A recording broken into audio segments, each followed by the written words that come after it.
Hello. Hello, hello, hello. Welcome to Feedback Friday. Ada's Art Edition. I'm your host, Jacob. Welcome to all. Hello. So, if you read the description of the video, we are going to be continuing our work from the last stream, the last art stream, that is. I should probably open that file. Here we go. And we were working on Lil Bo Peep character because we wanted to kind of like work on some storybook type characters, nursery rhymes and fairy tales and all that good stuff. Yeah, last stream we had, we were kind of deciding between doing a Pinocchio type character or a Lil Bo Peep, because I thought both of those would be quite fun to illustrate. And the chat had decided it was a close one, but we went with Bo Peep, and I'm glad we did. We had some pretty fun art come out of it.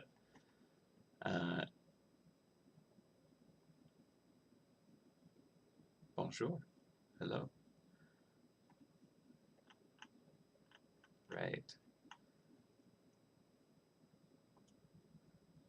Welcome to Secret on the Go. Choco of the Milk. Bob Bobson. Math Awakening. Dwayne Rogers. Linari. Hello to you all. Red Basser. Shotgun Jack. Yeah, no, it's been fun. A couple of people on the team are more familiar with kind of folklore and that kind of stuff, having studied it. So they've been kind of like really resourceful and kind of sharing their kind of knowledge about certain characters that may be lesser known and kind of little specific details. So hopefully we'll kind of like put some of those fun little elements into the pieces. I'm sure the descriptions are going to be wonderful as well. But yeah, I think, so I'm not sure how long the stream's going to go. It's 11 right now. I'm going to try and run no later than 4, probably, but I'm going to see if I can kind of get this whole render finished today. So let's actually hop over to the image. And whoop, there we go. So this is where we left off from the previous art stream.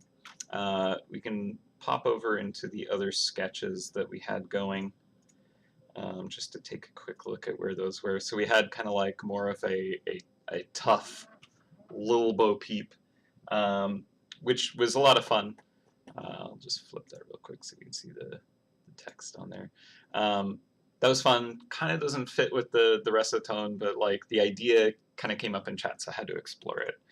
And then we had kind of like this character, very little, very loud, and there's a good charm to this character, but ultimately this character feels more like they belong inside of a kind of illustrated kind of book or something like that. Fits a lot better with the rest of the cast of characters. I think she still feels petite. We did a few like adjustments to kind of like make her feel a bit smaller.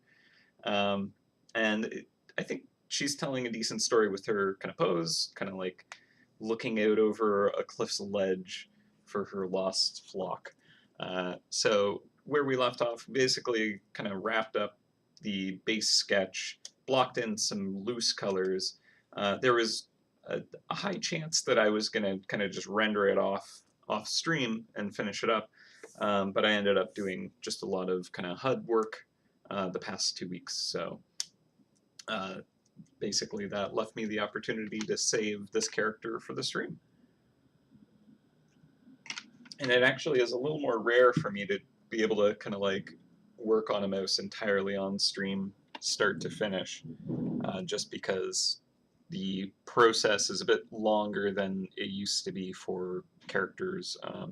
Early days, I would potentially crack out a character start to finish on a single stream. I'd run for like 8 hours, but also they were kind of simpler designs, a little less kind of detail involved. So I think we'll just kind of jump right in.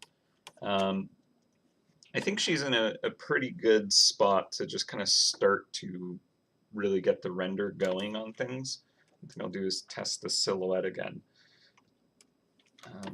So I feel like, yeah, we did a little tweak with the elbow, kind of creating a gap there so that you could kind of like see this arm going behind the head a little bit better.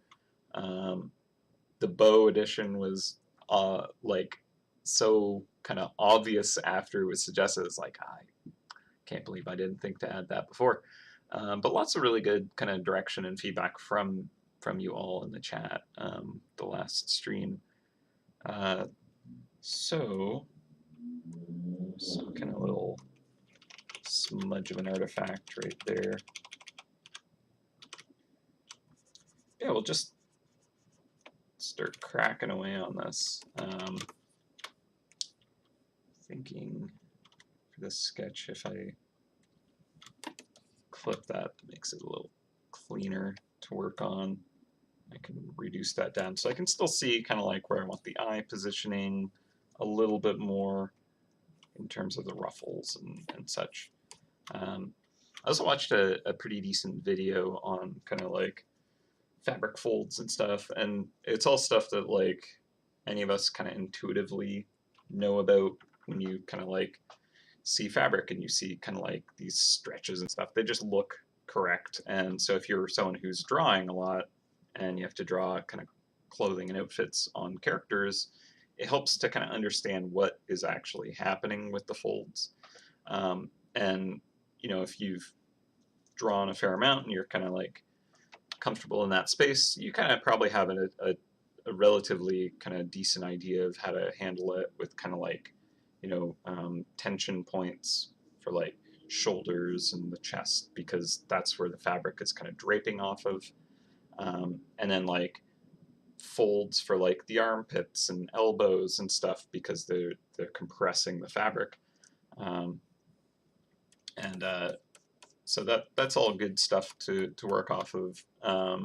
Video that I watched kind of like went into a lot more of the physics and detail, which is where my brain loves to go.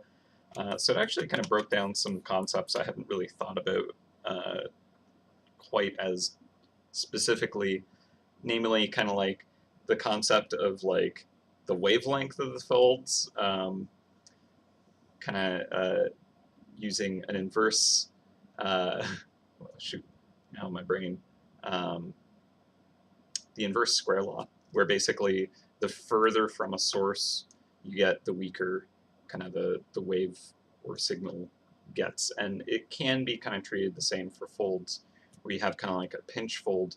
The fabric kind of like, I don't know why I'm like running off on this thing that no one cares about but me.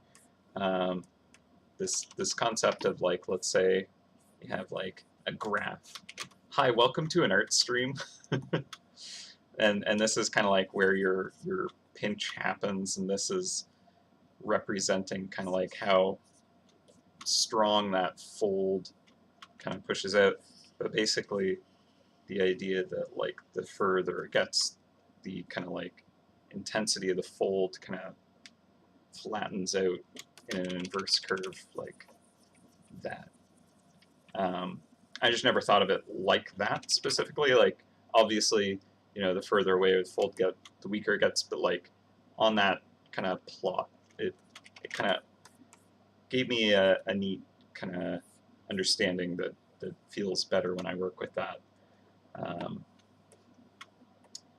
Anywho, and also another kind of nice thing about it is kind of like the concept of like how fabric deformation happens, and it actually kind of like tends to actually kind of like create diamonds just because of how a flat piece of fabric has to deform to kind of like maintain its, you know, dimensions. So that was kind of cool, and I'll try and kind of like demonstrate some of it in here, because there's lots of potential for like decent folds. Like we'll have kind of like some pinch points there and like here, and this is kind of like a tension point there, and so those are all nice and intuitive. They're kind of like pinch there because it's, you know, if you had this flattened out, you're taking these kind of corners and all kind of darting them in or crimping them together or whatever. All right, anyways. Yeah, there you go. 1 over Ron's squared. That's how you dimension out such things. Yeah. Do like my inverse square law.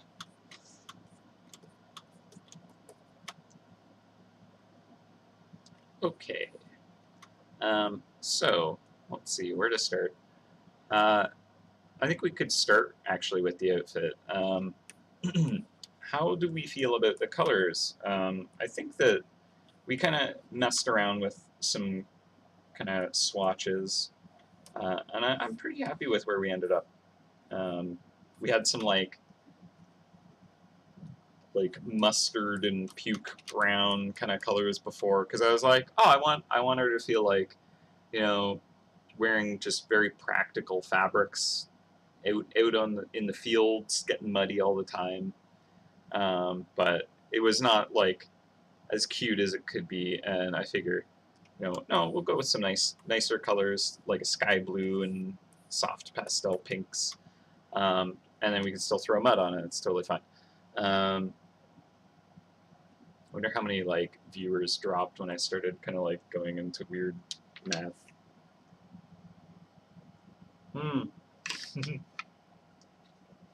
Nobody looks good in mustard. I don't know. I think some people can pull off mustard. It can be like a good neutral color if you know what to do with it. But I mean that's probably a fair general kind of not the best for a bonnet. So this mouse is going to be for the folklore forest. I believe Dave was talking a fair amount about it on the previous Feedback Friday. I think even Norm joined him. I wasn't watching that one, unfortunately, but yeah. Folklore Forest.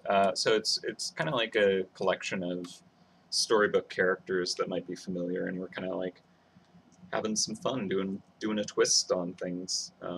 Should be a lot of interesting potential for kind of like interesting characters that you might kind of like recognize, and are in the, you know, the public domain, so it's no issue kind of like bringing them out and kind of having our own kind of like spin on them. I don't know, maybe I'll actually start with the mouse. Yeah, let's do that. So I'm gonna just pop a layer on top and clip it down, and this just lets me kind of like quickly make adjustments on the character, and then if it doesn't fit, I can just kind of erase away and bring back what was previously there. I think what I want to do is actually maybe kind of like try to consider the lighting a bit more. So I just popped a clipping mask on top of the folder for the entire mouse, and this is just going to let me quickly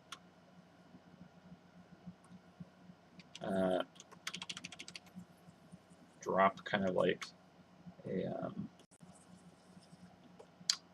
shadow over the character to see if I want to kind of like push the lighting further. Now I can just kind of erase away on this layer to kind of like bring the light back onto the cast shadow. I think this might work because of kind of like her shielding her face from the light, you know, she's doing that to kind of like be able to see. Um, but, you know, do we want it to be this kind of like extremely harshly lit field? That might not make a lot of kind of sense for it to be too intense. Because I feel like out in the field, maybe, you know, it's a bright sunny day, so you'll have strong light kind of cast down, but also the whole sky is kind of, you know, lit up with like probably some clouds. And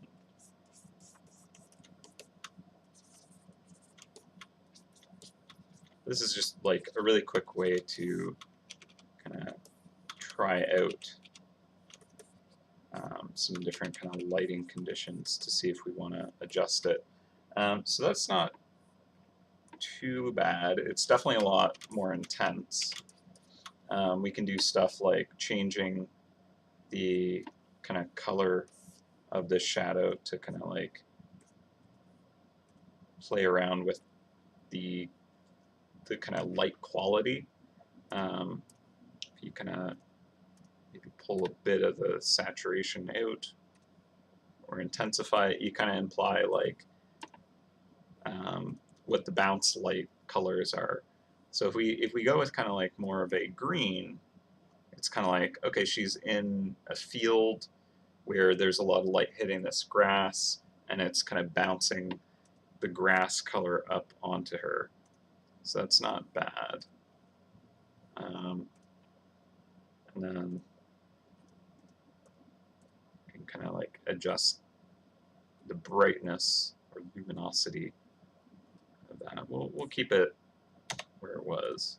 We can always just kind of adjust that with the opacity of the layer. Although if we want it to be more shadow, it does make sense to go a bit darker than that. Okay, so also when you're kind of like doing shadows, you want to contrast your light source color as well to kind of like give it a nice kind of pop to it. So if you want kind of like a nice warm, sunny, you know, light, having cooler colors be the kind of shadow colors can really kind of help enhance that. And if we have like a bright blue sky, that's going to kind of fill the shadows with that kind of blue. So kind of keeping a blue-green kind of color is maybe where we want to go. So maybe kind of more, it's definitely a bit much. And again, like doing this on kind of like a layer just lets us kind of push and pull and kind of adjust. Like basically the concept is when you're doing kind of like experimental layers to test things, make it go too far and then pull it back so you kind of like know what works. And once you know when you've gone too far, you'll kind of have a better idea of where to pull it back to. So another thing about this is I kind of want to have a gradient overall for it. So I'm curious if like the different blending modes might have a nicer look to it. I suspect multiply is probably going to do the most work, but Oop. Yeah, probably multiply. But if I use a clipping mask here, I can take a gradient kind of tool and just kind of like create, you know, just a simple gradient to kind of weaken it from the top to the bottom. That didn't work. Should be erasing.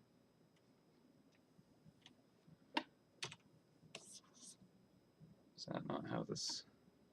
I don't think I've done kind of a gradient erase quite like this. So another way to do this would be to just erase that whole section and then use the gradient to fill instead. Okay, so that kind of does it. I want to make that a little more subtle.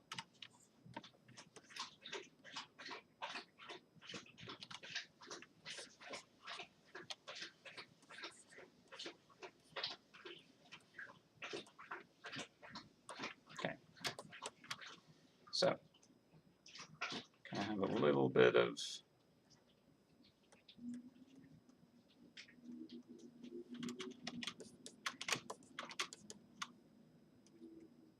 a little bit more depth to that now.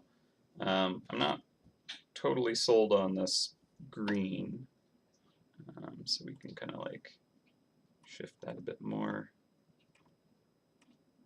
Actually kind of like the earthy color a bit better.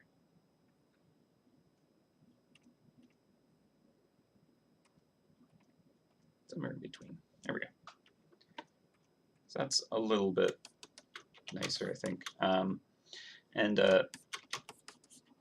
So the challenge with this now is, because I've created it as a layer that is kind of like interacting with this mouse folder, when I render layers on kind of like the mouse, like the fabric itself or the mouse itself, I'm going to be rendering under this modifying layer. And that can make it a little bit more difficult to kind of like, you know, make the colors come out how I want them to. Good day, mates.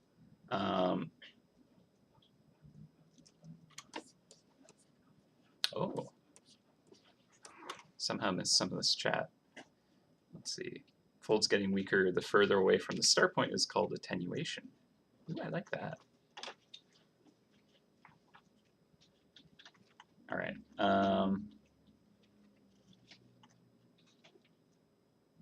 Okay.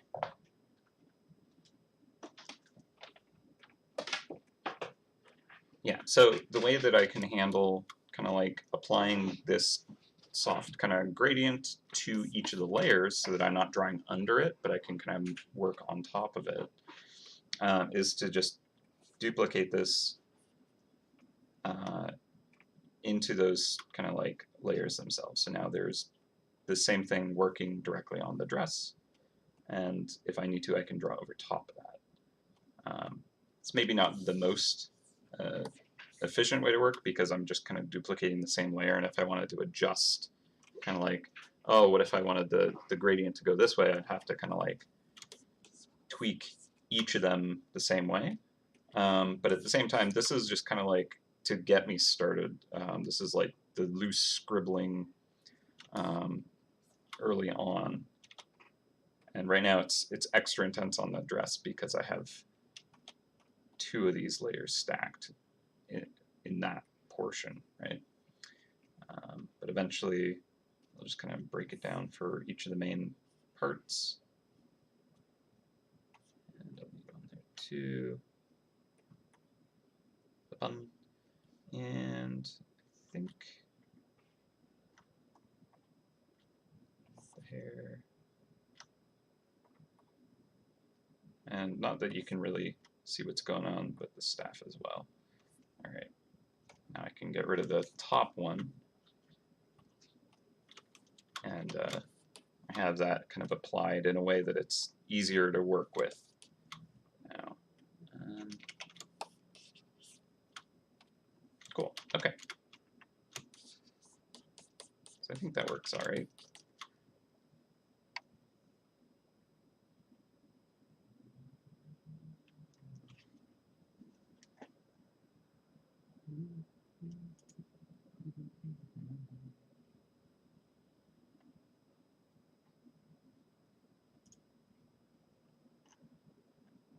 Okay.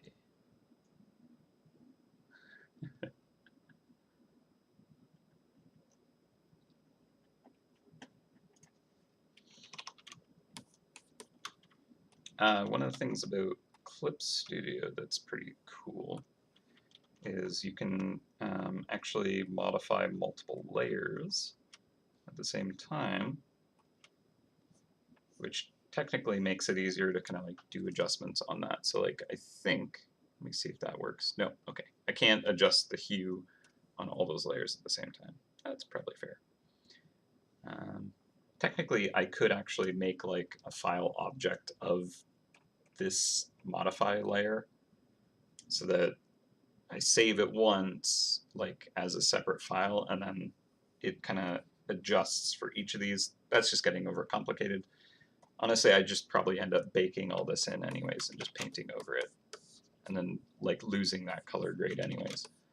Okay, so that was just to kind of like give me a little bit more volume to start with. And now I think I'll just kind of jump in to, I said I was going to work on this. Let's work on this. Okay. So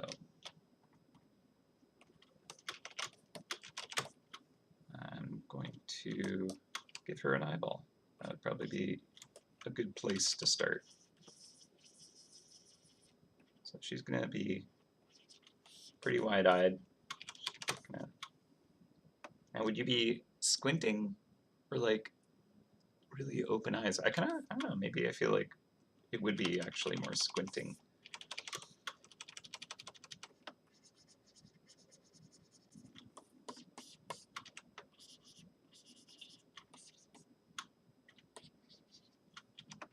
So we could do squinting or like big eyes, or maybe she's just tired looking.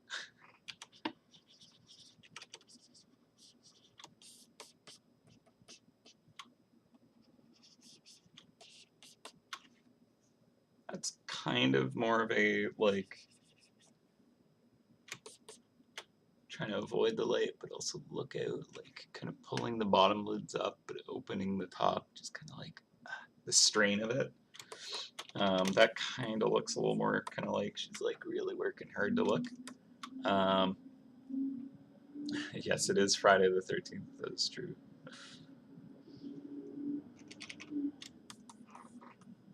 Okay, so I think maybe I like that version of the eye because it looks like it's kind of like trying to avoid the cast light, which is going to be just below from the hand, kind of blocking a bit of the light.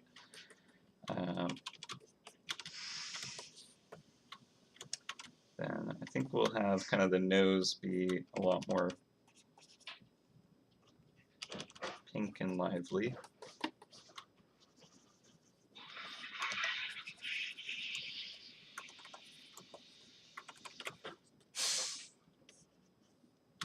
I think let's bring more color into the ear here.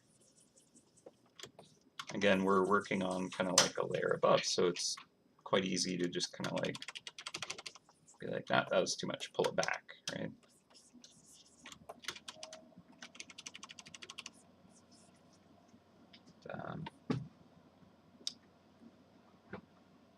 Also have the sketch layer on top here, so it's kind of useful to be mindful that that is interfering a little bit with the render. So like if you make a color selection, like using the eyedropper, and there's like a sketch line, you're going to get something slightly darker, especially if it, depending on how much transparency that layer is set to. Right now it's at 10%, so it's barely visible, but you can see kind of like how this kind of brightness here versus kind of that brightness. So just something to be aware of when you're kind of making selections with a sketch layer above.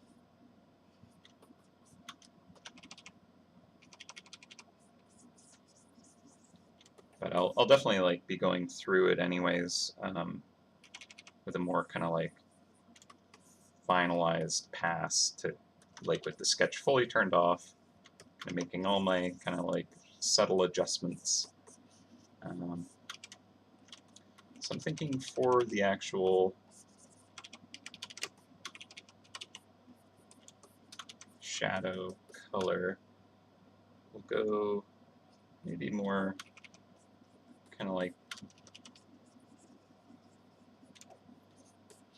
gray, blue, where the light is like really occluded, so kind of deeper in the bonnet. This arm here and like the inner elbow joint where it's kind of the elbow's folding onto itself, you're going to get kind of like deeper folds. Underside of the palm here. I'm actually thinking I'll just turn off that sketch. I have a good enough concept of what everything's doing, and I tend to just want the sketch barely visible so I could see things like what the bonnet folds are doing up here, but like right now I don't need that. I'm pretty content with the mouse kind of dimensions to have an idea of like how I want things to go. So like this finger here, may be useful to see that for a bit, then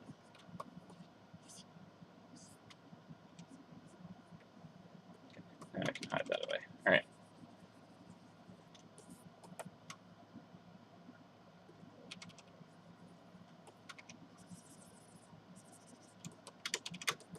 Yeah, where we have kind of like cast shadows from objects blocking the light directly, we'll want to have kind of harder edge shadows, but where it kind of rolls away from the light, we can have soft edge shadows. So, for example, the hand here is specifically intentionally blocking this light, so we want to have the light on the top of the hand. Because if it's blocking the light's going to be hitting that instead. And then the actual kind of like cast shadow from the hand here.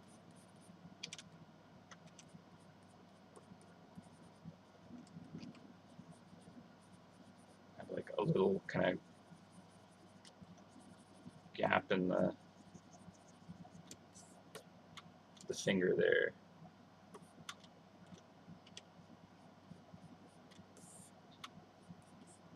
And also I want to get more warmth in the hand. It's looking to kind of just gray. I tend to like have the palms be quite pink because they're not kind of fur covered. And then they're also quite thin, so you have kind of like the light kind of passing through the skin itself a bit, get that kind of subsurface scattering going on. Same with like the ear. I like to make them fairly thin, so like on the inner kind of upper side where it's kind of like turned away, so it would be in shadow, but the ear is thin enough that the light is actually like kind of going through and lighting it up from inside, so you get this kind of like glow on the top kind of inside. And that kind of gives an idea that there is like a strong enough light hitting the back of the ear that it's kind of like lighting up the shadows. And then where the ear kind of like is in direct light, I like to kind of have it be more of this kind of washed out.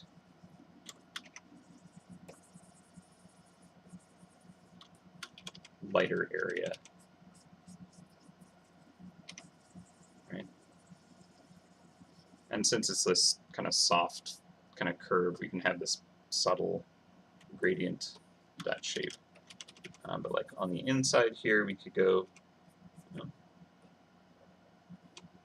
deeper, darker shadows. We'll keep it saturated there. There's some light kind of like scattering through right there. Right? And kind of like the back of the the head blocking that light, and we can have this kind of direct light kind of knocking those shadows out too. Nice thin ear there, especially with that shadow kind of coming through. I might actually pull that back more.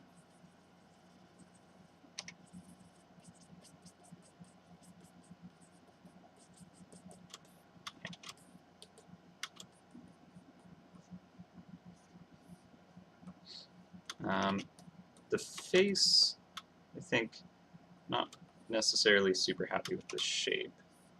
And I definitely think the green will kind of like go warmer for sure. Let's give it a little flip just so that we're kind of getting a fresh kind of look at that. But let's kind of like shift into maybe more of an orange, just because you don't want to like have a really kind of cold tone so much there. It just looks very undead. You want to have like some blood and warmth, kind of, a bit of that. Especially like we're going for more of this kind of classical storybook, so just giving like a blush, even though it's like a fur, it just kind of seems kind of like a style at the time. So we'll use this kind of color for the shadow again here. But as I said before, we can kind of like roll the edge of that kind of shadow to be softer, because it's kind of like not a cast shadow from the hand blocking the light specifically. It's the surface turning away from the light.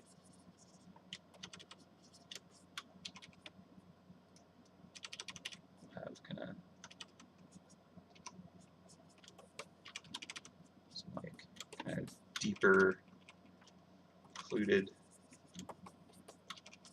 shadows in places.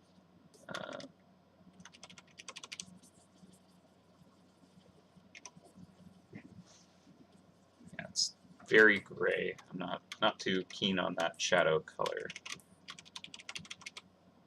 So I'm gonna give it a little more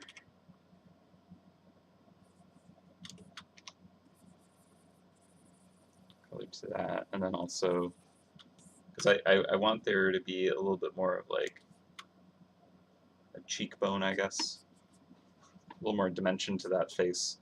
I think we'll lighten this up in the front.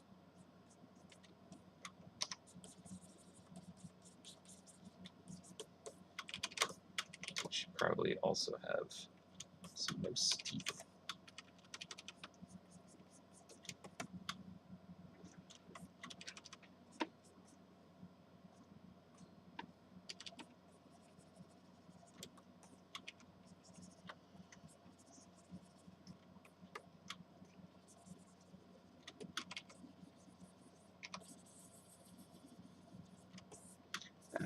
The nice thing about kind of like the different versions of Stream for this character is like the first session was very much kind of like coming up with a design together and like figuring that out, and then having kind of like a render day is also quite nice, because it's just a process.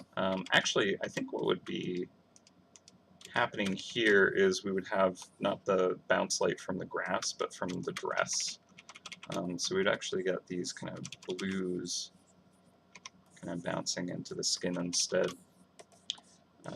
So, because the grass is far enough away that we're not really going to get that except for like near the feet.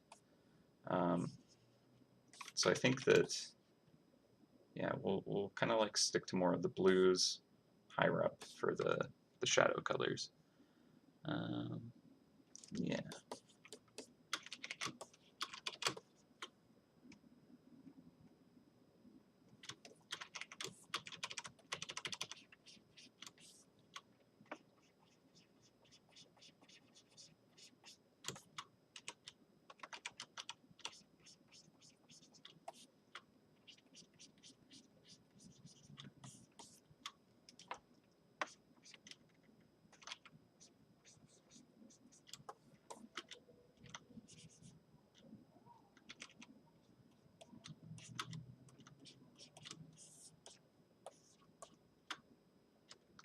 get like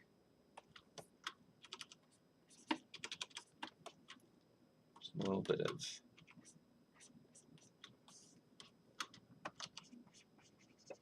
some light in the eye, just to give it more, a little bit more shape to it.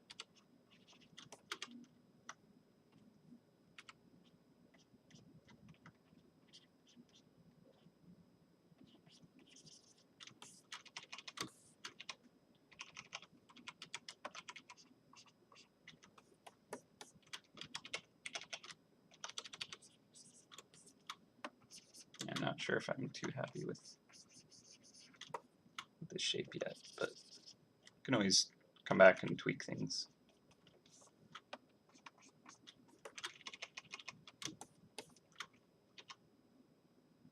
Feels maybe a little bit too squinting.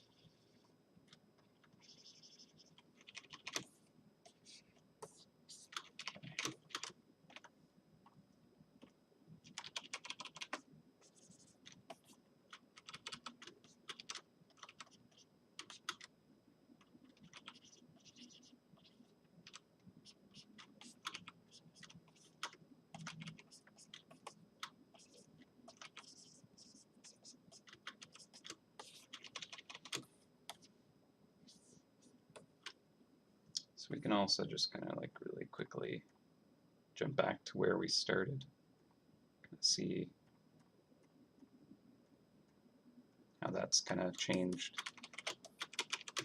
I think I want a little bit more of this kind of pink, just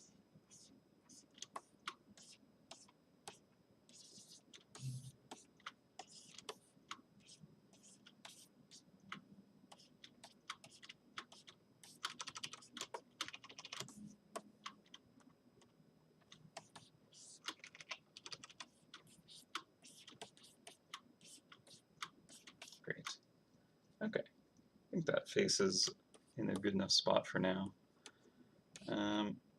So this arm here, I need to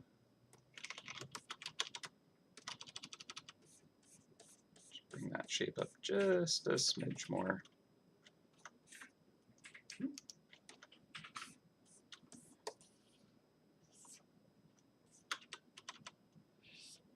Just so that these arms feel like they kind of like belong to the same person, same character.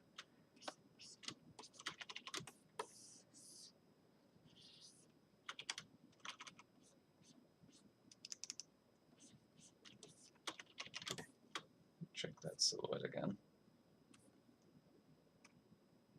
Yep, still have that kind of like elbow visible there in the silhouette. So I'm happy with that. Okay, yeah, so the ribbon here, I don't think we would really be getting this kind of green so much on the bow.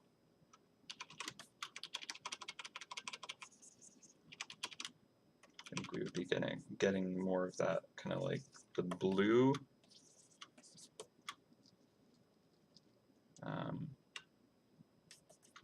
Especially since the fabric color is kind of like this light, kind of soft pink purple.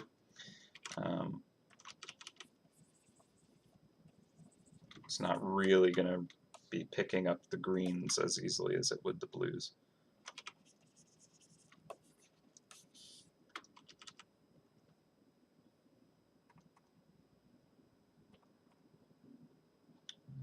That would be,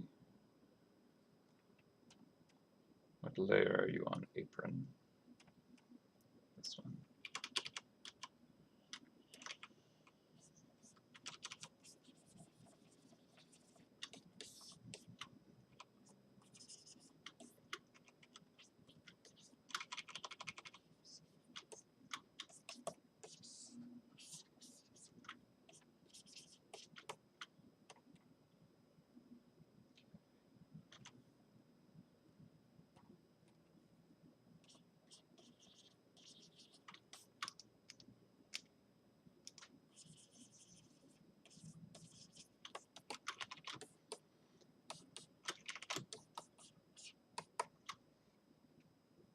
This outfit's going to be interesting to render.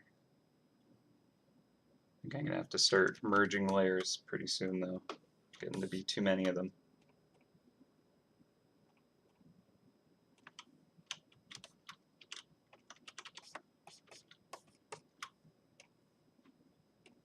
Okay, so do we need the sketch for anything else? Also, that hair is like green, and that totally does not work. Where are you, hair?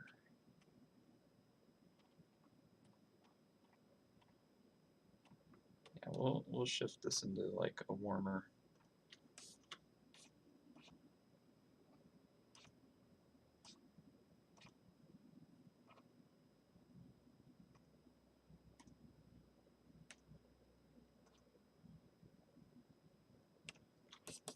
Okay, that fits more with the fur at least.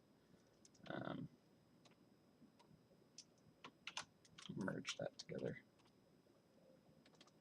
Even name it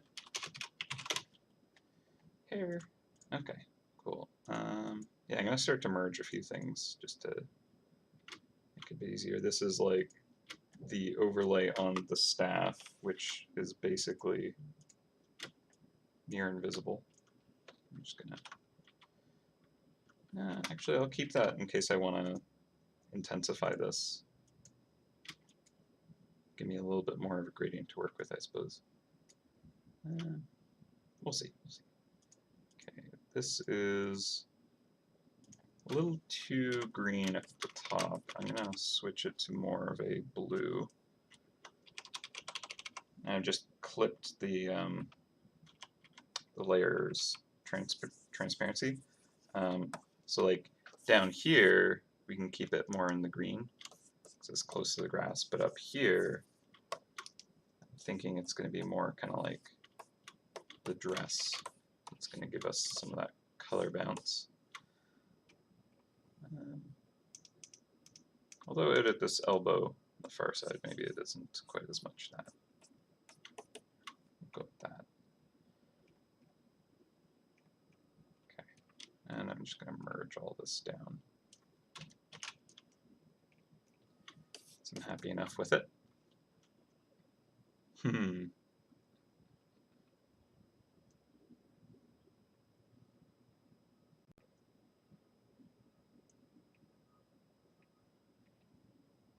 Doesn't look that powerful to be an Archduke mouse. Interesting point. Like there's kind of like a challenge between kind of like creating a kind of theme of an area and wanting not every single thing to be like this ultimate destroyer boss character, right? So yeah, I don't know. Like I kind of think of it as like you are going on adventures, and each time you're on an adventure, you can kind of like encounter a whole new kind of cast of challenges, but they don't all need to look kind of like relative to your level of equipment to kind of like be a fun adventure, right?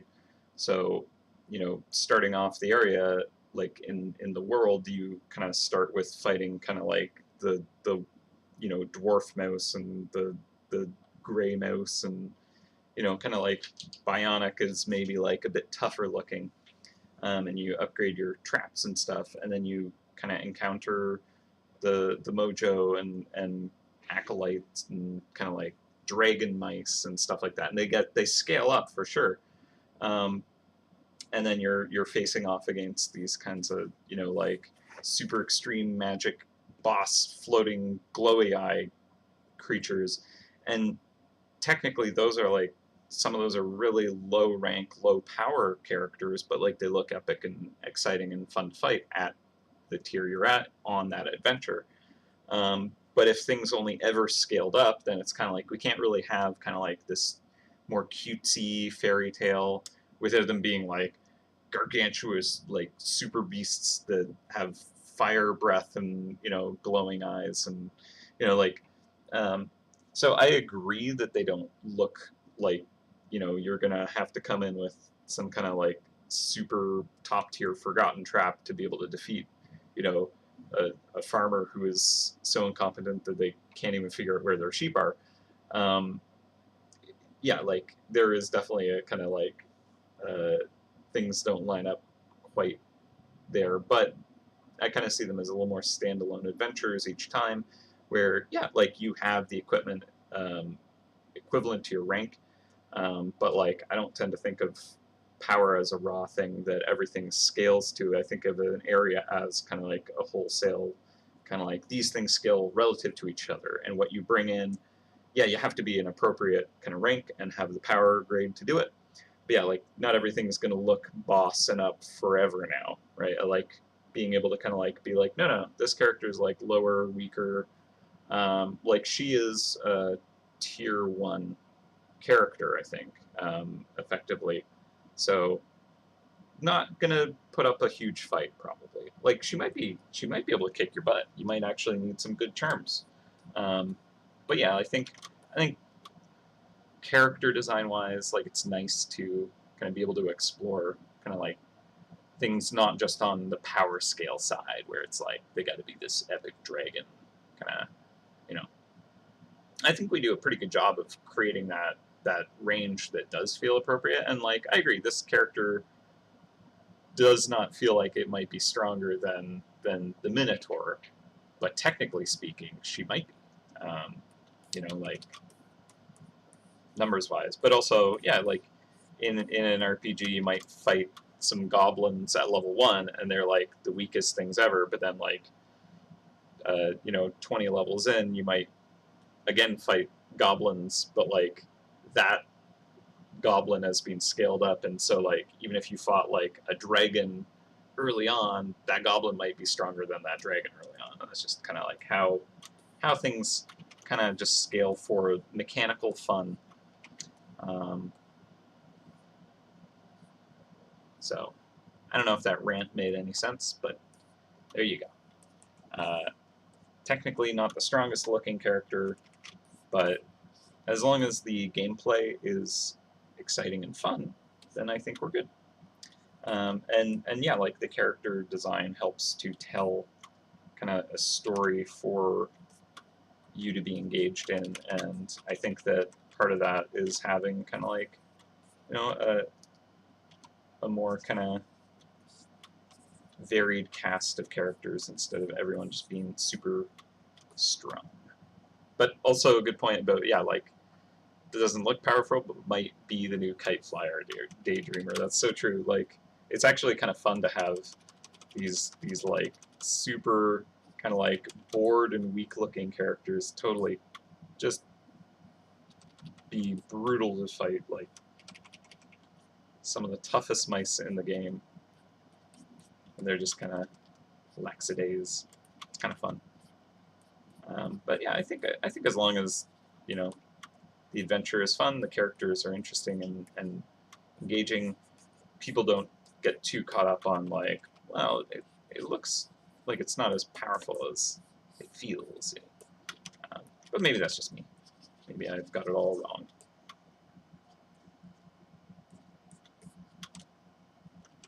Yeah, I just think it would be too limiting to have to kind of like scale everything to match the actual kind of like power value that they're given. It just makes it so that like really late game areas we can't have kind of like more cutesy and fun, lighthearted kind of feeling stuff. I think it's more useful to explore all kinds of themes and fun stuff. And like there is definitely like reason for these characters to be incredibly powerful, that you'll hopefully get to discover through more of the kind of like exploration of this area and the kind of like lore that we're kind of looking at weaving into it. So we'll see about that. Should be interesting though. All right.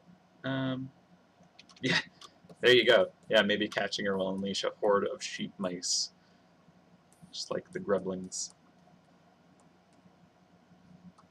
Could be. All right. So the bow, I'll skip that for now. I'll pull that back a bit. It just feels a little too intense.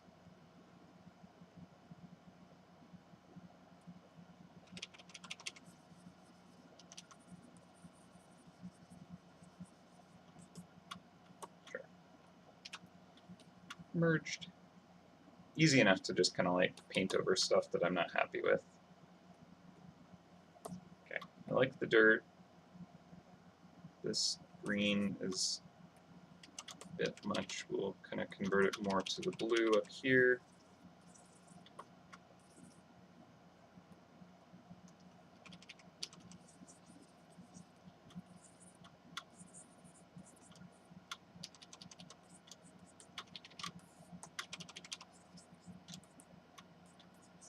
And I mean, the hip up here is going to be kind of facing upward to the sky, so that's going to just light up anyways. Fine. Good. All right, cool. I'm just going to merge all that. The sketch here, just even tone that down and merge it. Cool. Ooh, that doesn't work. What is that? Let's see. Oh, I see what I did. I merged just these clipping masks together. And some of these have kind of like the multiply effect on it. Like this one here. And if these aren't merged into the layer it's kind of affecting, they kind of lose the identity that they have, like multiply, normal. But if they're merged onto the layer they affect, then it's fine. So yeah, that's fine. And it's technically a little bit more kind of like, okay, now I have to paint around the apron and stuff like that, but I'm actually kind of looking at it and I'm like, fine with that. Or am I? Maybe I shouldn't be.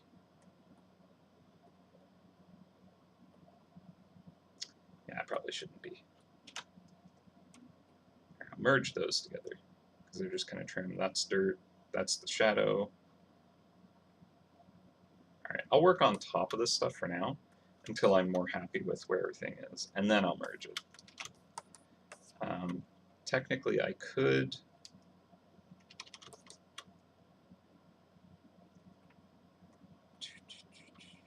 this might be the way to do it, actually. If I unclip this and have this cut out to the shape I need it, and then add a clipping mask for this part,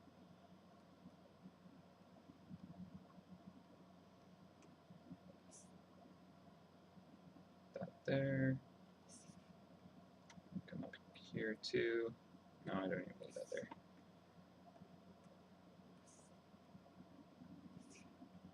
What even was this layer? I don't know anymore. Pull this back a bit more.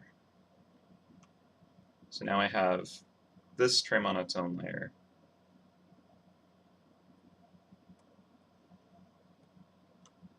There we go. That makes more sense.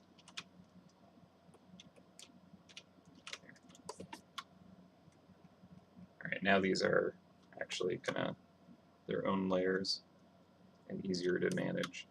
One thing I do want to do is just kind of extend this kind of apron down just a little bit more.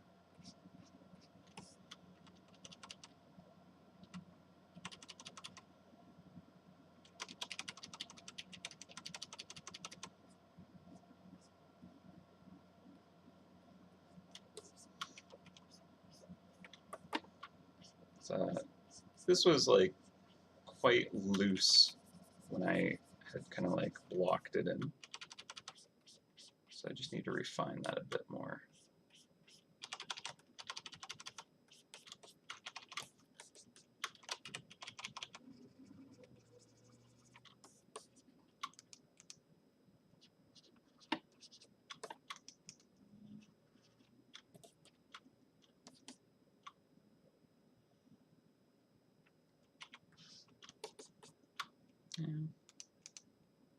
I'm not sold that's the shape it needs to be.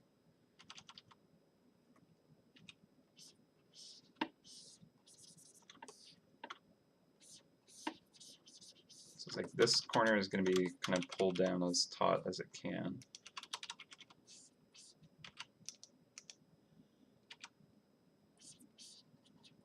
Right. And this one's kind of being pushed up from the hip here, the thigh.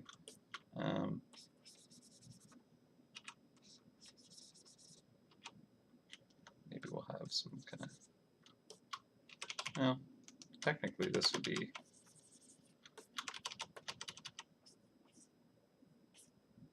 pulling like this, right? And this corner here would be pulling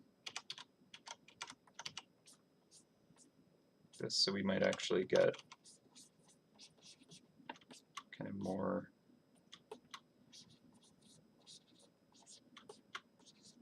these kinds of folds here.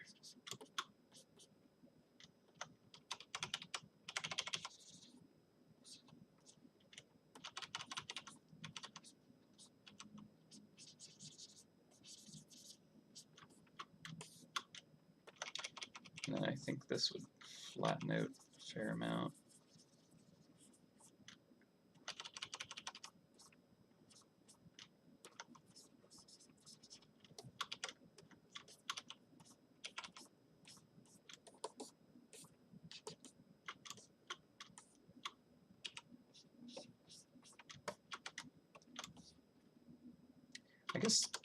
I think the actual apron shape is maybe not doing me any favors. I think because I have it kind of coming too much to a point at the top, like it's too crimped. Whereas because of like the idea of it being kind of more of this like square thing cinched at the waist, right? I need it to kind of be like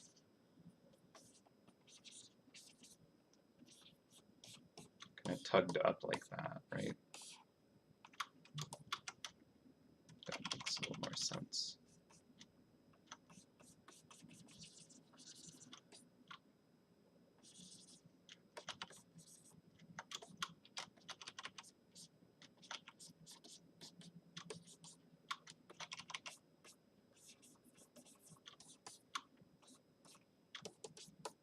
Yeah, so that makes a little bit more sense to me now. That kind of fold pattern where it's kind of shearing in a direction almost. Okay.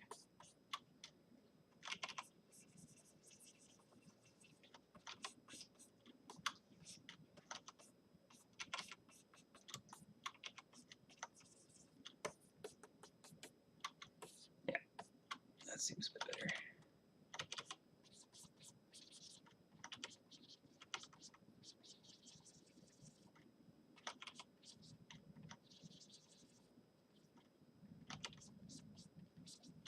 And like right up here where it's kind of like clipped against the belt, we're going to have more kind of like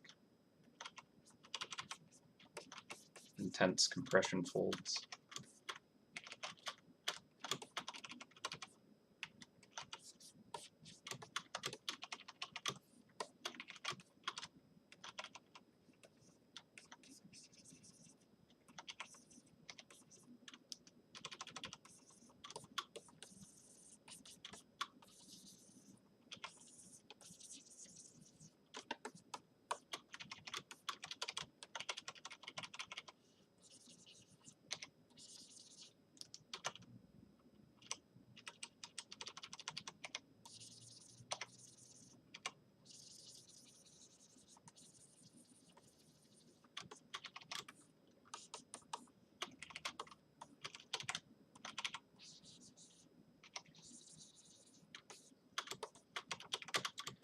Alright, can also kind of define this fabric as being a little more kind of flexible and thin by kind of having tighter kind of points where the fabric is kind of like crimping a bit.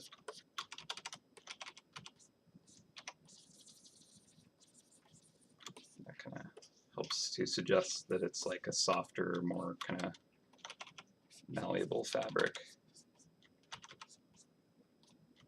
As opposed to something like leather is like,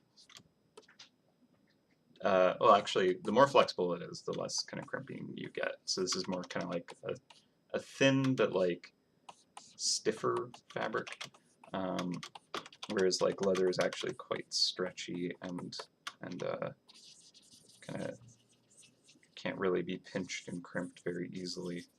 So it has kind of like always very soft kind of folds and bends. So it can kind of help define the fabric quality. Kind of like putting in these little details, and these are the things that I kind of picked up a bit more. Even though it's like all kind of subconsciously known, you can kind of see how much that can really help tell a bit more of a story with the fabric.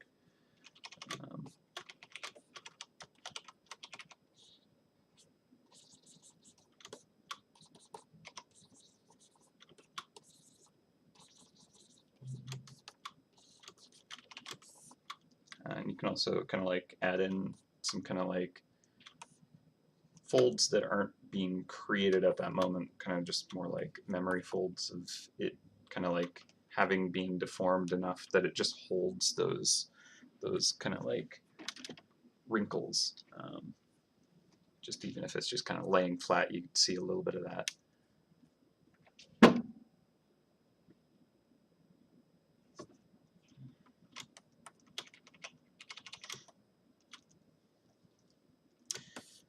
The hand shadow, fingers leaning straight above the eyes, but the shadow is more to the left, especially the pinky one. Yeah, I agree. The hand is kind of like really kind of facing directly inwards, whereas the shadow is kind of more implying it's kind of like twisted to the side. I think I need to address that, and that is a fair point. I kind of like put the hand there in the convenience of that was what the drawing had been, but I wanted to kind of create this shape with the cast shadow, so I do need to make that hand kind of match that a bit better. Totally valid. Good criticism, critique for it. I agree completely. Like part of it is like the face is kind of this kind of barrel of a shape, right? So it's going to have things kind of wrap around it. But yeah, like the finger wrapping like this does kind of imply that it's kind of coming out more towards us than I have drawn it. Right. I want to lighten this up a bit more too before I kind of jump away from it.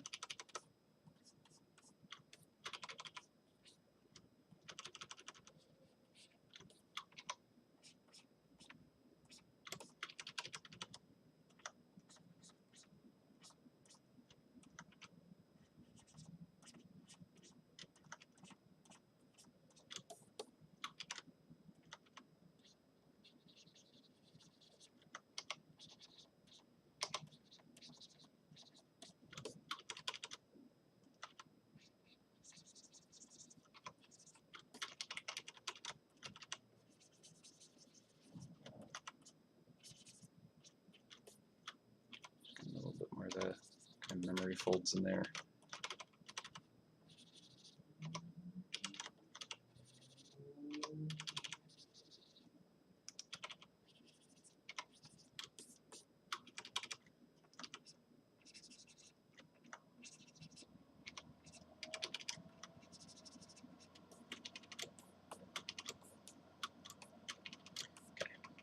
Don't need to go too crazy on that. Alright, so yeah, I want to rotate the hand towards us a little bit more. So one way we can do that, could be to make a duplicate of this, just so that it's easier to kind of like draw over it and try things out without completely screwing up that layer that does exist. So first of all, we want to rotate the wrist.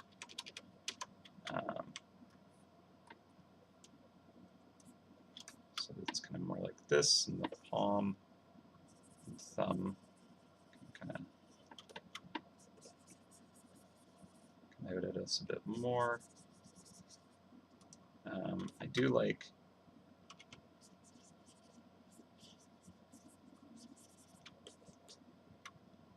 the kind of sloping down of the finger here, right? So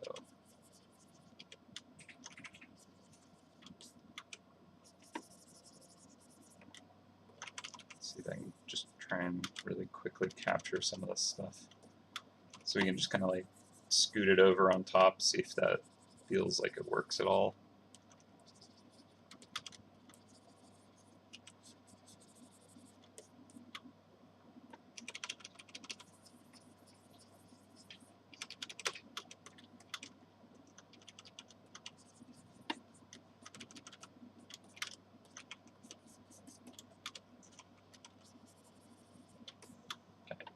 And what I'll do is just hide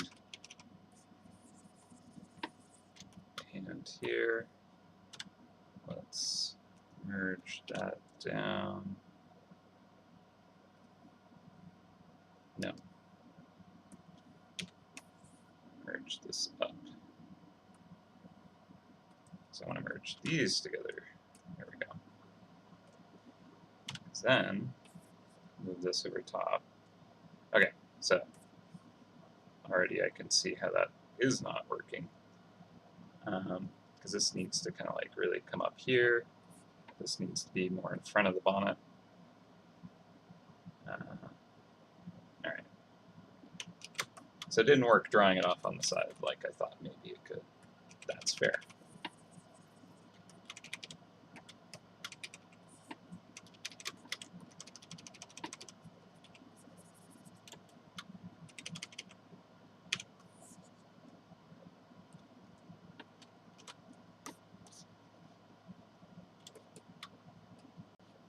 It's like we just gotta kind of almost start from scratch with it.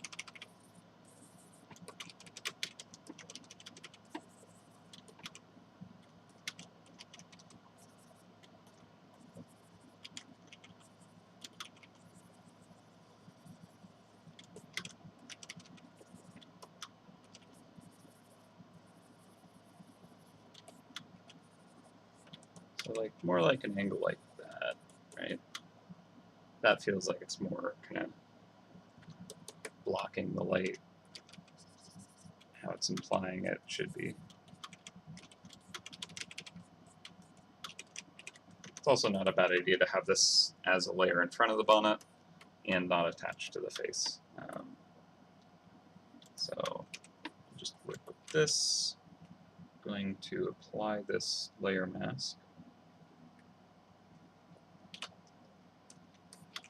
Okay, and then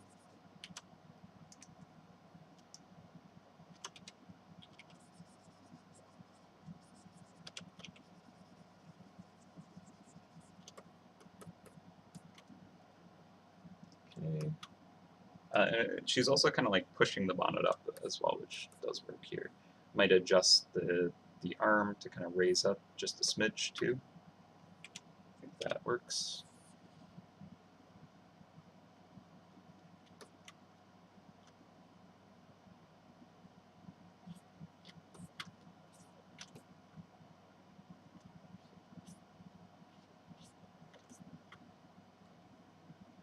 We can put this pivot point back here.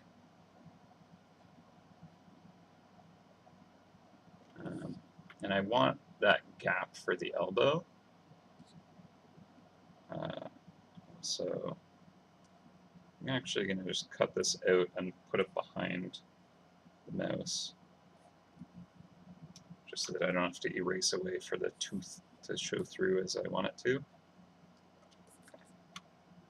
So that's raised it up in an alright place. Still enough of a gap for the inner elbow, I think. It actually kind of helps line up this shoulder a bit better. I'm actually going to narrow the arm a bit. Yeah, I like that better. Cool. And we'll kind of not go so green either. Just don't think that's working for that spot.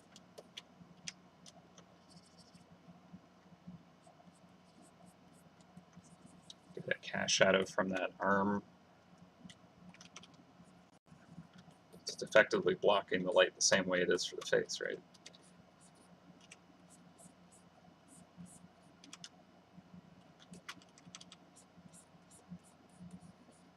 We'll get kind of like a little more fill light from the bottom. Because that's kind of facing down to the ground and the dress and stuff, which is all kind of bouncing a bit of light back up. We can merge this with the mouse now.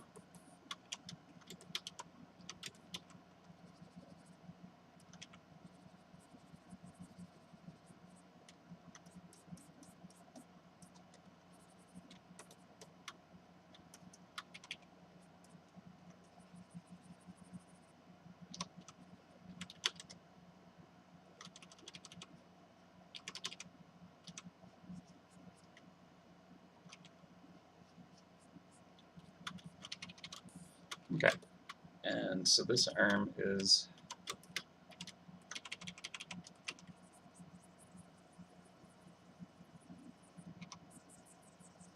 just going to blend them together a bit better. They are the same object, so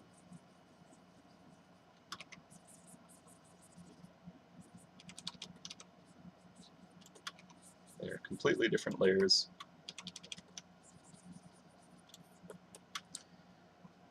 Ookie dokie. Yeah, got the buff searching arms. I mean, look at the crook that she wields, though. This thing's massive. So she probably has a decent amount of strength, to be honest. Just gonna say that would not be fun to get like smacked by. And also the idea that she like uses it to lift up and carry sheep around. They get like caught in a hole or something, right? So not a weak character by any means. So I think we'll pop this sketch back on for a second and try and kind of like address the bonnet a little bit.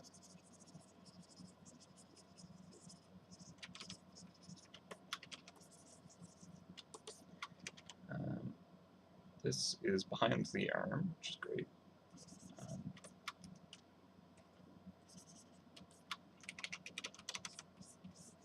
I'll just cut it out for the face, though. Easy enough to blend those together. We're working in shadows at that point, so not having a super defined line is actually beneficial. You kind of are working with kind of like stuff in the shadows. You actually do kind of benefit from losing some detail. It makes it actually a little more convincing to look at. So we are at 1220. I think we're making some pretty nice progress on this, actually. We are kind of like doing a lot of diving deep into detail and kind of like resolving little parts here and there.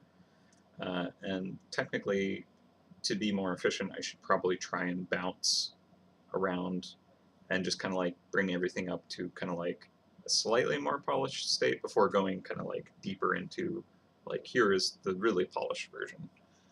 So I'll try not to get too caught up on details. That's the sketch. I was like, what is that line? All right, so we're doing quick pass on the bonnet. And I wanted to kind of like give a bit of warmth to this kind of like the lit portions of it. I think I want to kind of cool down and darken the shadows a bit more to make it kind of like easier to read what's going on with it. We should use this same kind of shadow for other parts of the bonnet where there's the shadow on it. I should be working on a clipping layer on top of it in case I want to kind of like pull back on some of the tweaks I've done, not lose kind of where things are at now. Because I like these folds. If I like drew over top, I'd be like, oh no. But I can draw over top and erase back now, so that totally works. Let me modify these a little bit. Or I can be a little bit more kind of experimental and reckless. Not have to worry about kind of stepping on the previous look. Alright, so yeah, we're going to have like some deeply occluded folds because we have the these shoulder pads. The way that they're kind of working is like the fabric is kind of like scrunched up in the corners. So we're going to have kind of like some deep recesses where those kind of meet.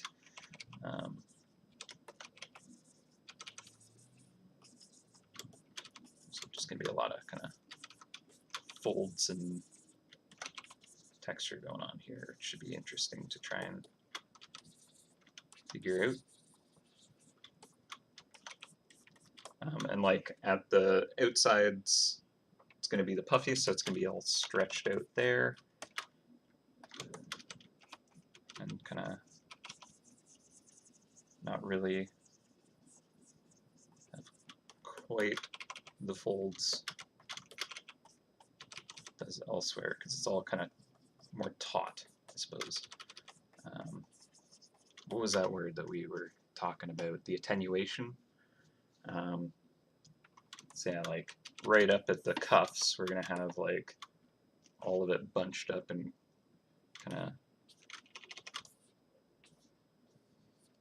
maximum attenuated. That's so not how you use that. Yeah. Okay.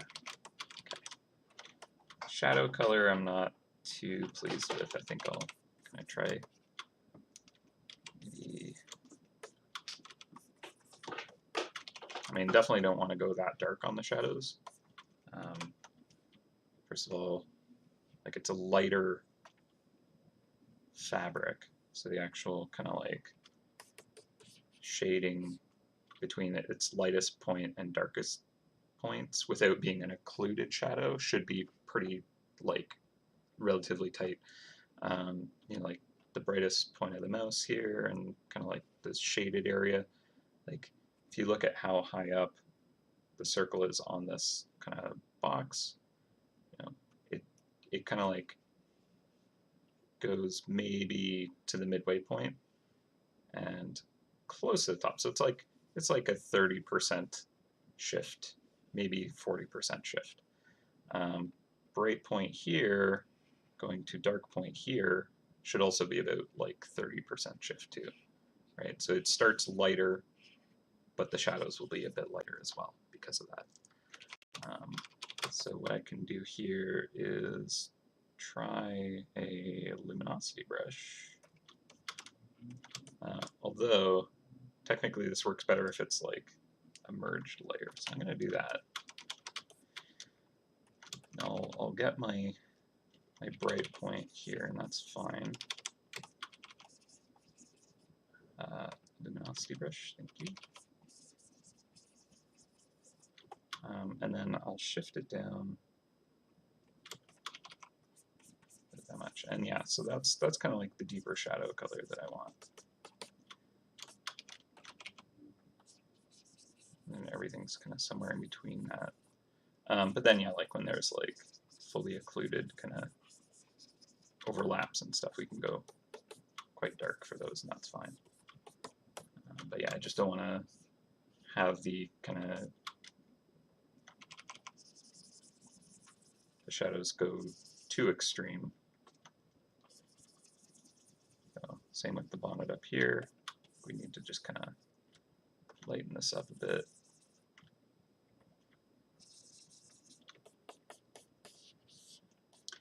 but I do want more of a read for the trim here, so I'm going to have just a little bit more kind of an edge against those surfaces so that it pops out a bit better, right? But like here where it kind of like is kind of going into shadows, like I like that they kind of almost bleed together. But like down in here below the chin and neck, I think that could go darker to just kind of pop the head out, because right now it's flattening against the back arm, right? So turn off the sketch. This is on the blue dress. We'll stick with our luminosity brush. We're gonna just kind of come in here and just really kind of darken. Let's like really push that. I should be clipping this layer. There we go. Didn't realize it was like on top of the mouse. Yeah, so now that pops quite a bit more, right? The inner arm here as well, I'm gonna kind of darken that down. Although I think that's a trim layer. Yeah.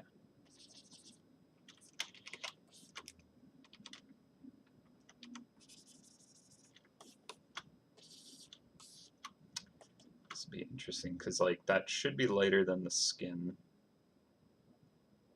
but it also is kind of like more occluded.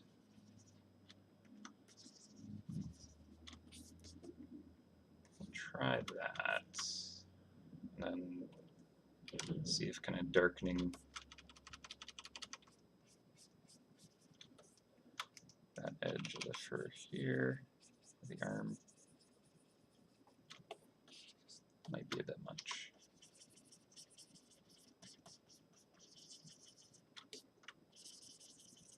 It'll be interesting if there's like a bunch of crazy colors happening. It's not that bad. I think what it might need is deeper occlusion for the kind of inner elbow here to match how dark the occlusion gets elsewhere. And that falls off really quick. But like right on that inside of it can get quite dark.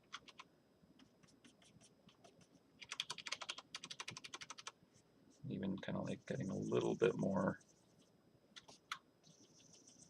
shadow because of the head overlapping here. Should be using my luminosity brush.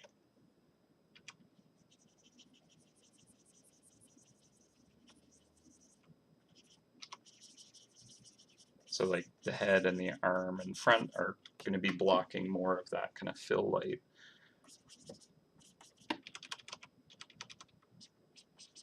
So it will be darker there.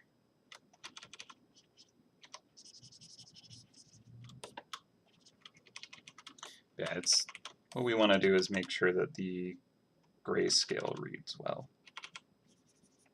It's pretty important.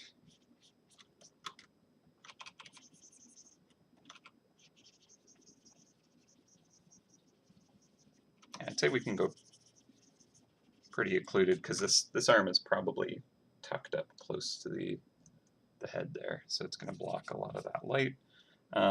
The arm below the head, I actually want to kind of have more of a kind of like cast shadow from the face more obviously on it.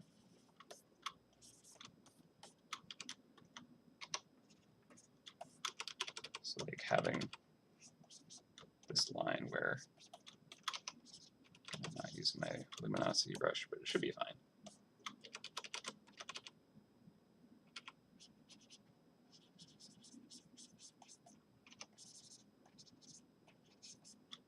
Because it's like tucked up under the face, so the face is going to be blocking the light.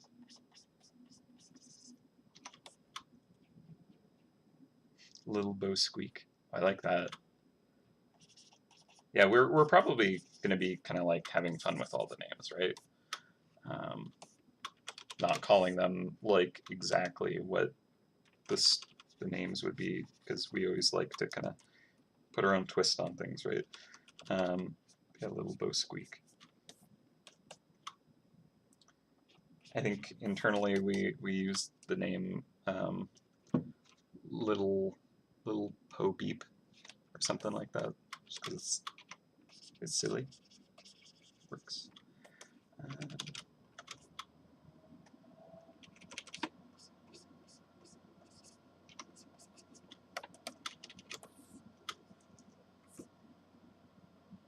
Okay, so that's not terrible. We haven't saved, so let's do that.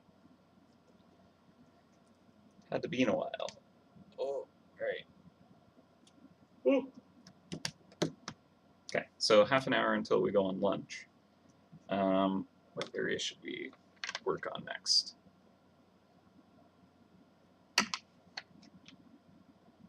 I'm thinking the blue dress hasn't really had kind of like much work done on it, and it's a large portion of the character as well.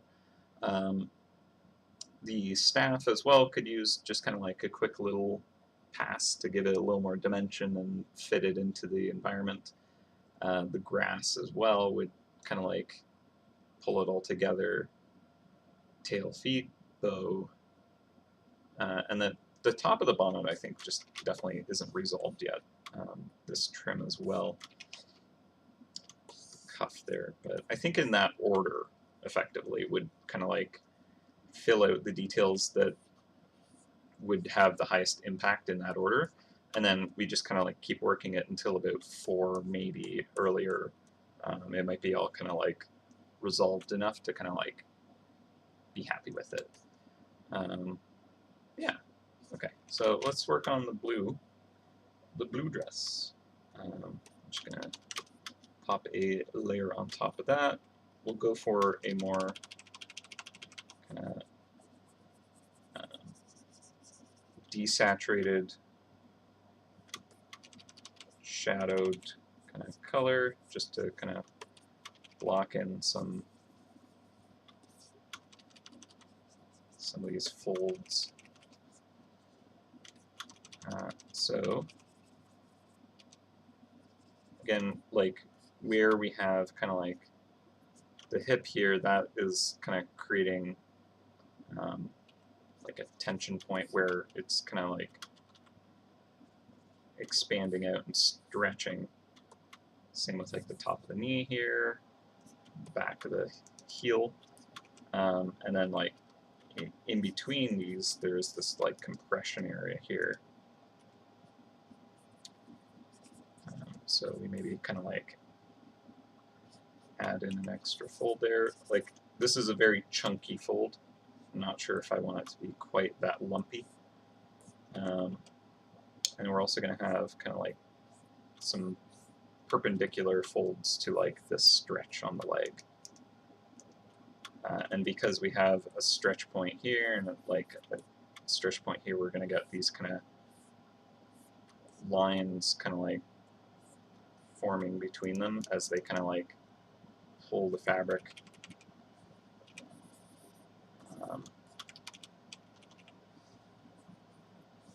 Then, because we have this compression point, these are going to almost like interact as they kind of propagate out, right?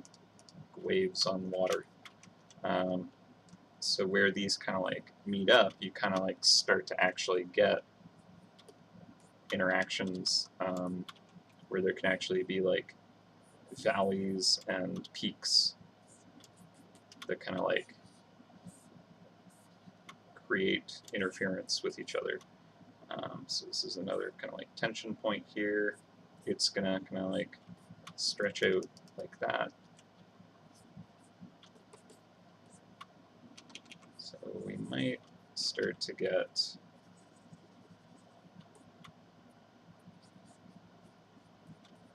so it's the tightest at this kind of corner, I would say, and then it's gonna kind of flex out pretty easily. I think it's a softer, kind of more stretchy fabric. We might get kind of like almost like diamond kind of pattern going on here.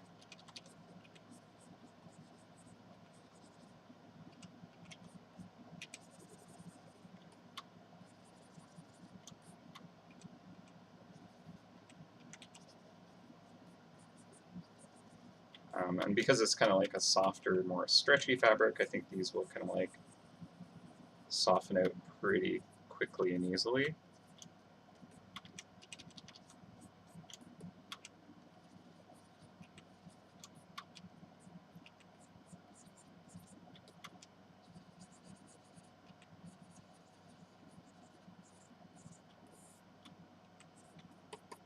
Let's see if this makes any sense at all.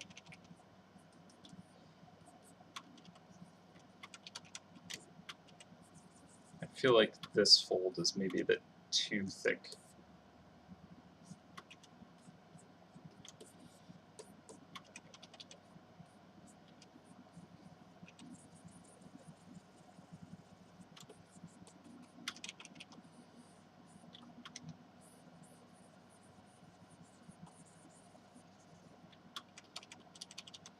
Just gonna kind of have a cast shadow from the apron too.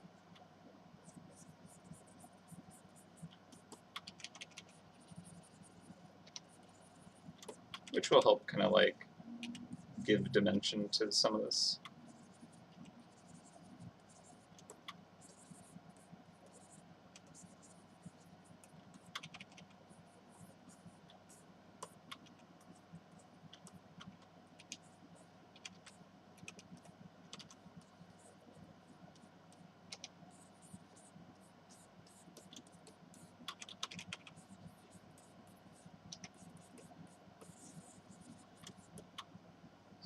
Yeah, a lot of this is just kind of like working off of your kind of just intuition about what seems like it would work for that space. The material type, the forces kind of applied to it.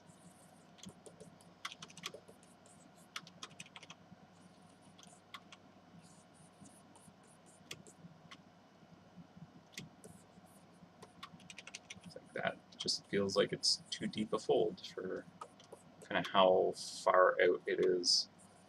Right? I feel like we would get maybe some stronger folds, like right at that kind of tension point, but it would very quickly just kind of soften out and just become these big, kind of like wide folds. It would help to kind of work with my highlight colors at this point, actually. Before I was just working with kind of the shadows and felt like it was kind of not giving me the control I needed to kind of get the shapes.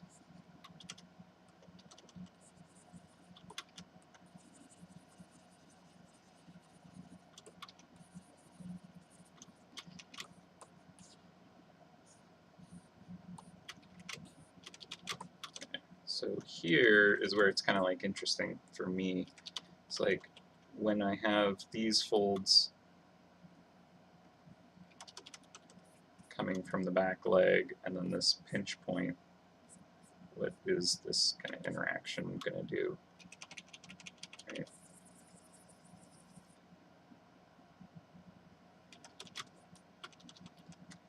I think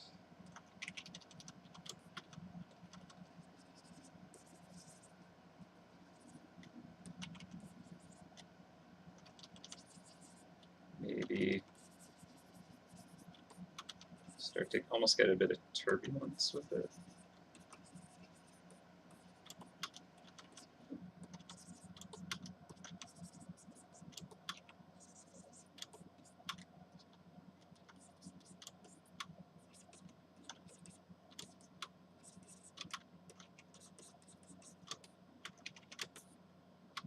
Not quite.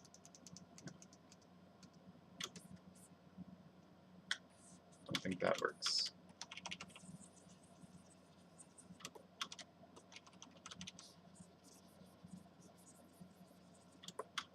I think it, yeah, maybe it just kind of splits.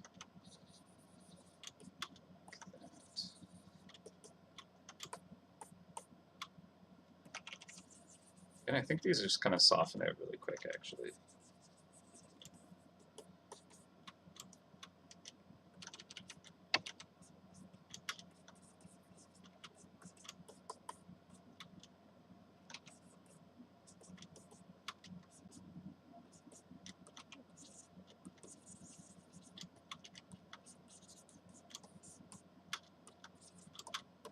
Like another thing to think about is like the leg. If there's like these ripples and kind of creases and peaks and valleys kind of thing, there's actually still the leg kind of pressing up against those valleys and kind of like just like spreading that material out, kind of stretching it on that even. So that's also kind of something to think about too.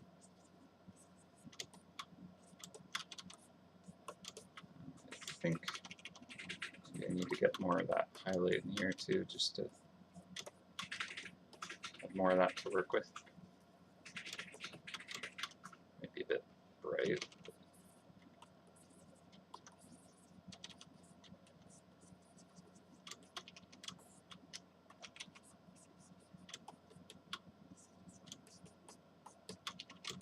I think I'm pretty done with that green shadow actually. It like basically maybe kind of works on the trim. Maybe just a smidge bit in these shadows here. Yeah.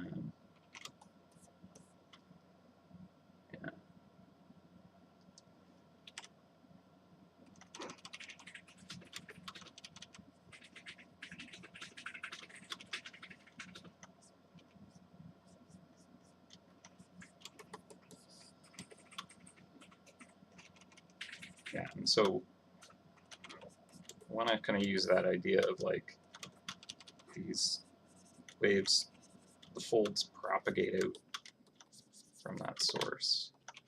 But then also like if this is kind of like the hip kind of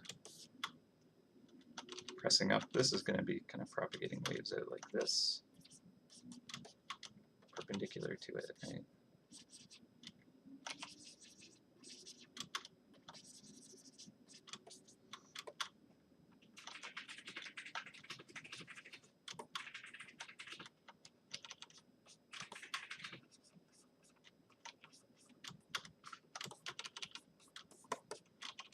And honestly, like with the amount of folds and like how crinkly and how dense the folds are and stuff, that like really just kind of informs what this material is. So like right now there's just a bunch of crinkling and stuff that makes it very light and loose. So I don't know, do we want it to be like that kind of style of fabric? I think I don't. I think I want it to be a little softer and kind of more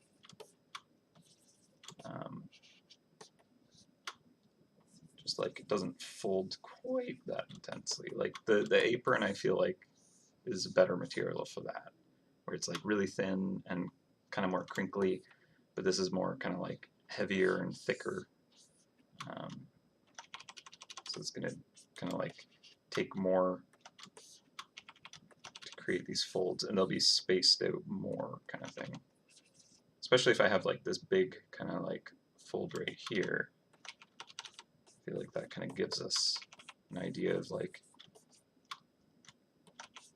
how little it wants to kind of like have little tiny deformations.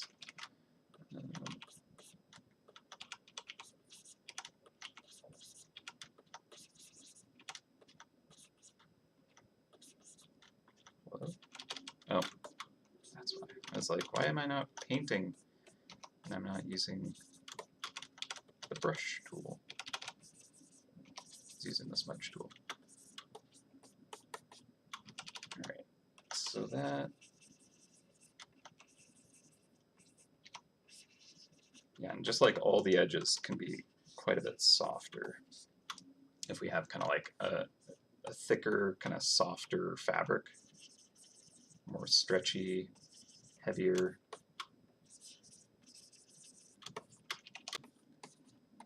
That works better as kind of like the dress. It's more kind of durable and protective.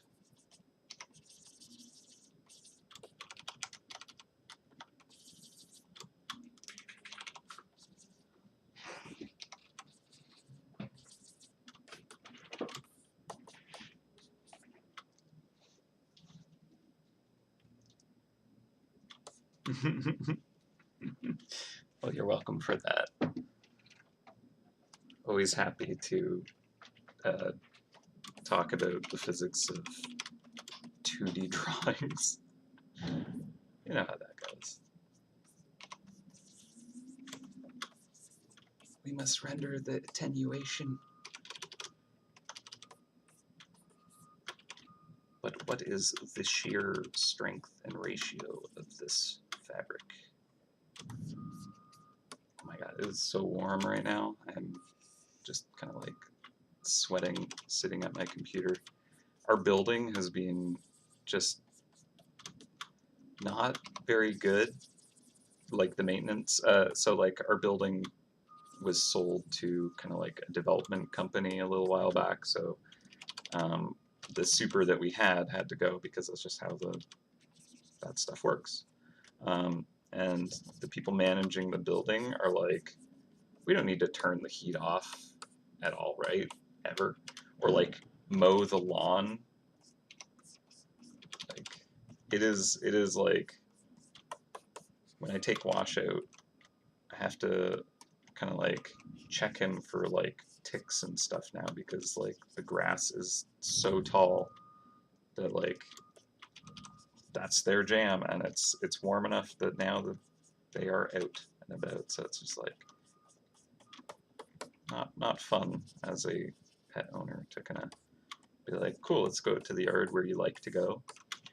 And when I let him off leash, he like literally, like some of the grass is as tall as him. At this point, it's quite something. Yeah, like the management was like, we don't need to like have landscapers or anything. You have a super that works multiple buildings. Like he kind of services like all of the buildings that they own in the area. So he's just always going around working on every single place. And they're like, we could just buy you a lawnmower, right? And have you do it. I guess maybe just a push mower, you know, that'd be great. So yeah, fun. Let's see.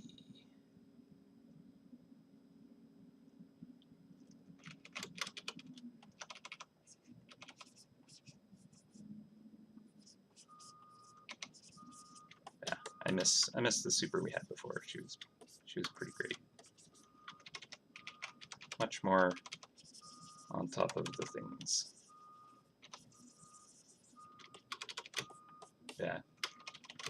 Like the moment it got a bit warmer, the AC had to turn on because it was just, without it, be cooking in here. All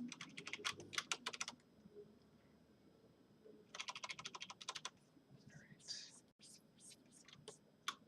10 minutes. All right, I'm feeling like the dress, at least the bottom portion of it, is kind of getting there.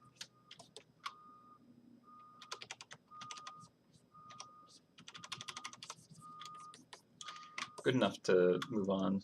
I think some of the folds were relatively successful. Like I normally would be a lot more just kind of like random. Like I still would kind of put the, you know, like, here's a pinch and a stretch and all these things, but like kind of having a little bit more idea of how these might kind of actually interact against each other. Like it's still all just kind of using intuition to try and make it look half decent, but there's at least a little bit more of a kind of like, okay, I think I understand what would work here, and like help tell a bit of a story with these folds. Material. Yeah, anyways. Just ramble, as I do. Alright. So here...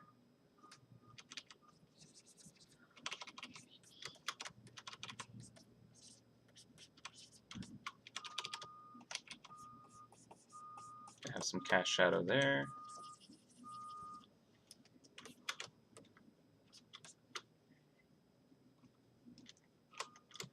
And I think we can go quite dark up in there just because it's all occluded. It's going to help kind of like have things pop nicely. I'd even go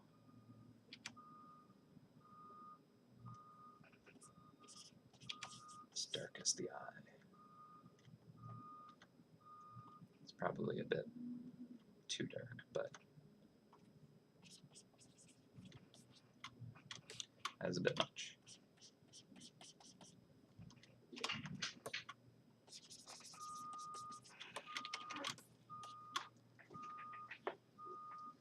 But it does pop nicely, so we'll work with that for now. Also, like, should probably actually tie it off under the chin, because I think that is kind of how those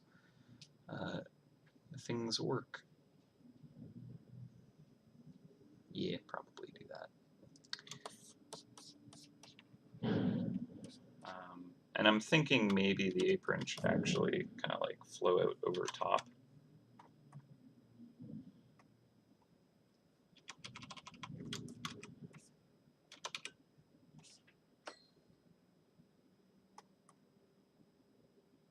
Right, this layer.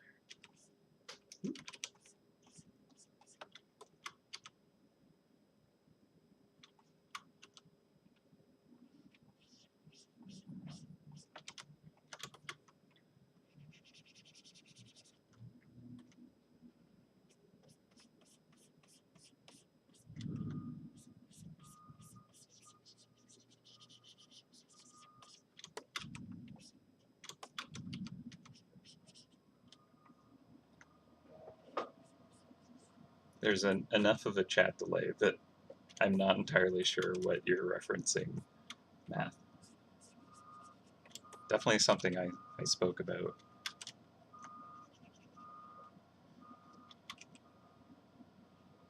Rambling about folds, I would assume.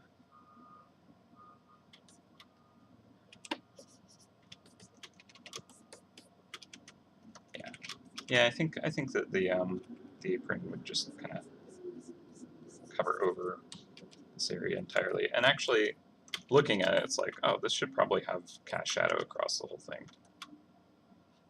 Silly me. Ah, yes. Yes.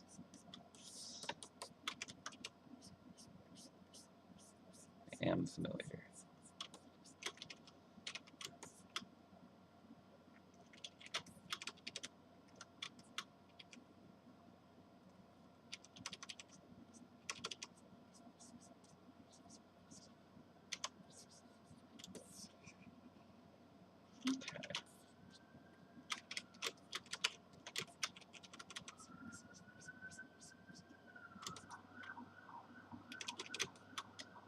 Yeah, actually, an uncle of mine is like a photojournalist, and he'll like go to locations and people and kind of like basically live with them for a little while and like document the experience. You kind of take a lot of pictures and just kind of like get a very kind of like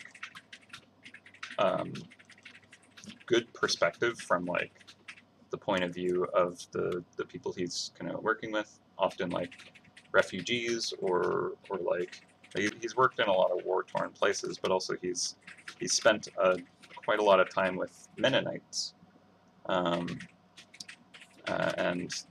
they don't use technology and kind of very traditional, but like he's kind of like done a lot of work, kind of, you know, and being welcomed to kind of take pictures and stuff like that and document it. So,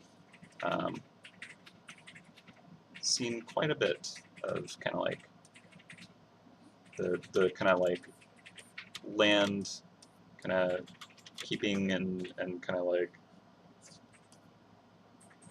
just that lifestyle is hard working. Yeah, so I have some concept of kind of like the outfits and such, that kind of classic bonnets and stuff like that. Yeah. Mm-hmm.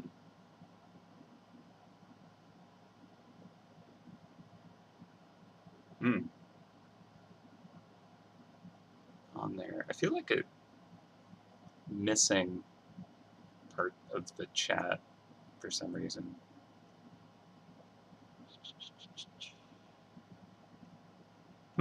Okay, well, at any rate, we got 3 minutes. Oh, all right, so what we'll do next is probably maybe the feet, a bit more of the trim.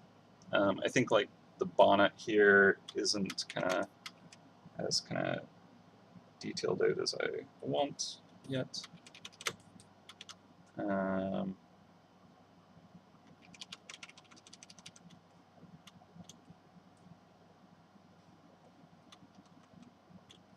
Is that a new journal theme I see?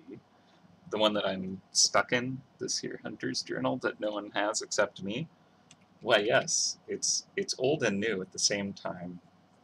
It was something that I made quite a while back when we were just kind of like, hey, we want to do a drawing today, but we don't have anything on the docket that I can work on. And so there are a few journals that I believe are kind of either in production, thanks to the stream being like more journals, or kind of what is this layer? Incomplete or completed and just not plugged in yet. That's just kind of the reality of the state of some elements, where, you know, like we have kind of like, all right, here is the like roadmap of what is being released when, and the journal that I'm inside of is something I created for the calm clearing area. It's got like the lagoon at the top, the kind of like the base of the great gnarled tree, and the like that rock.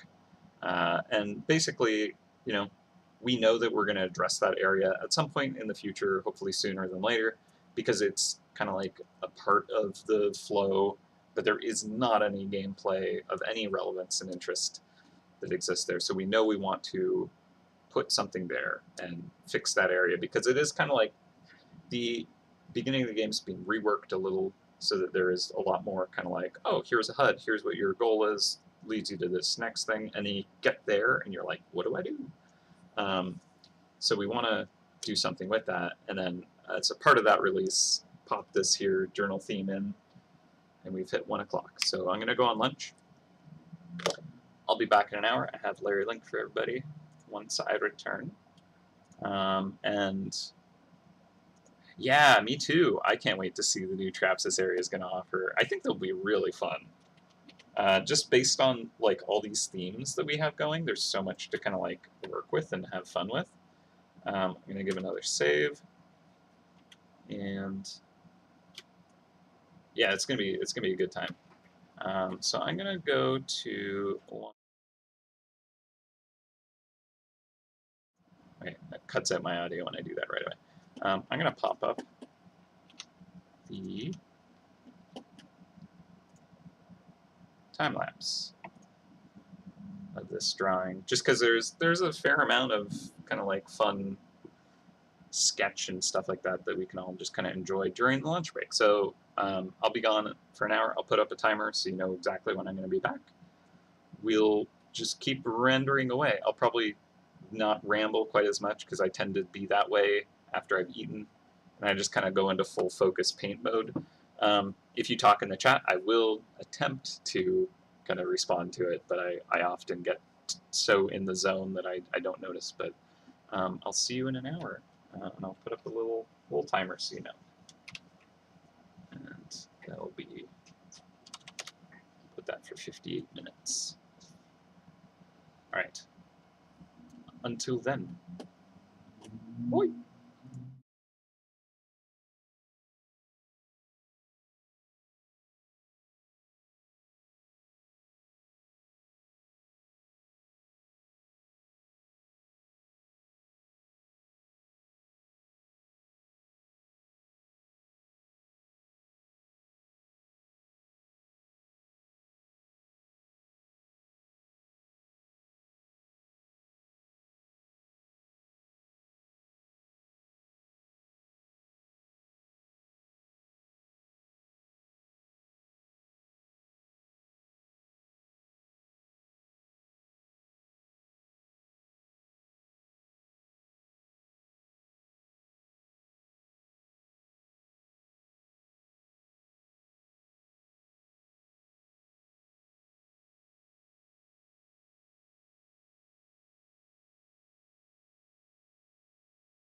Hello! Lunch is done. And we're back. Cat hair in my coffee. Alright. So one of the things that I noticed when I was watching the time-lapse is there was part of the pose, twist my camera a little bit, just like totally out of frame this whole time. Part of the pose was kind of like more dynamic in the sketch. I liked. And I know that we tweaked a bunch of it to kind of like change her scale a little bit more. And there's a few things that I maybe want to adapt about that as well. So I might kind of adjust her shoulders and back to kind of like have more of that kind of like posture that she had in the sketch. And also I might kind of make her eyes bigger because that'll actually make her feel smaller. And that was kind of like part of the priority of changing that kind of like sketch, where it lost a bit of that kind of just gesture, I suppose is the word for it. So I think that would be an interesting tweak to make. Shouldn't be too hard. But first, I'm going to grab a Larry link for you all. And it's in the chat. And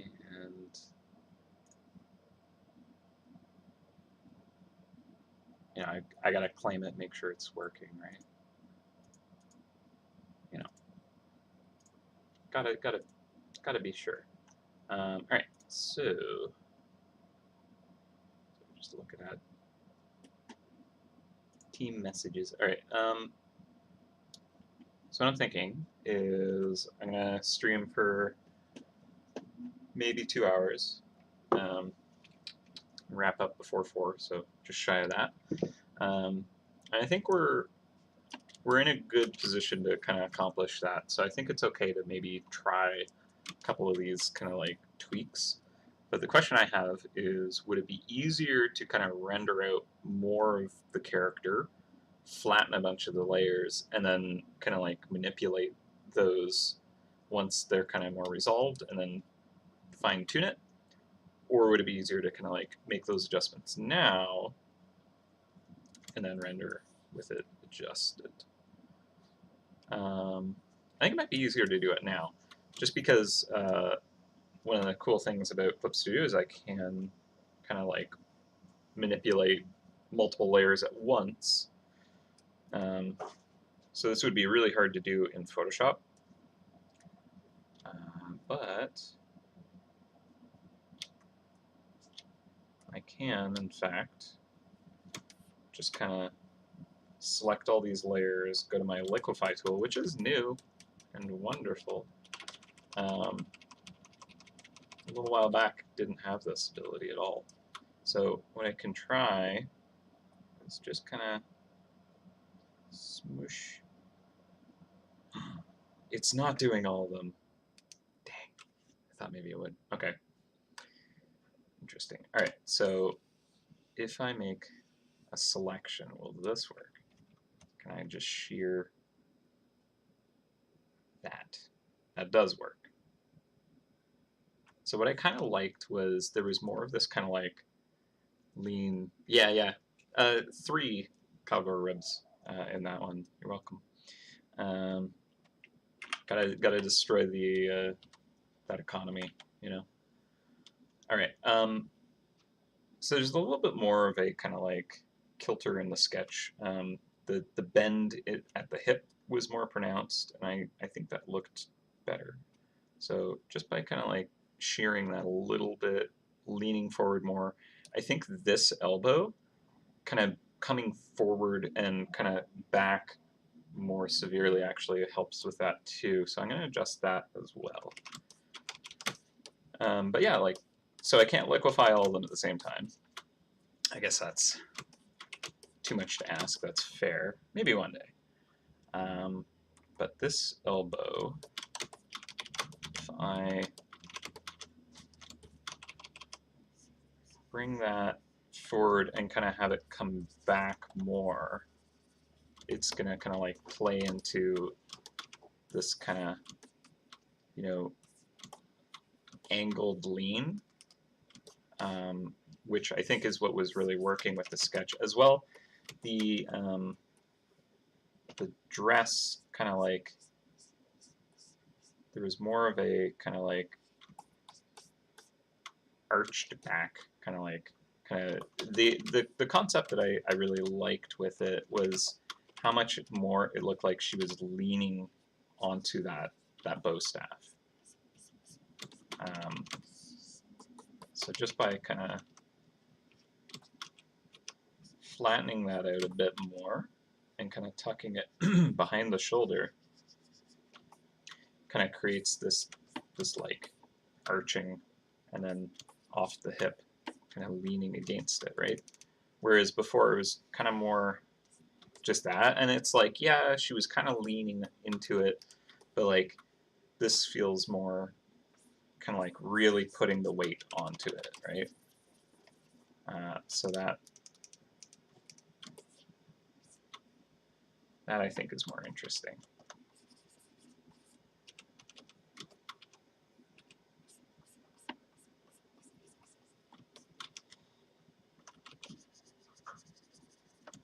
The challenge is kind of like making these limbs feel appropriately lengthed. Like this arm feels too short now. It needs to come out more, which is actually not a bad thing. I can kind of create a bit of a maybe more of an interesting gap.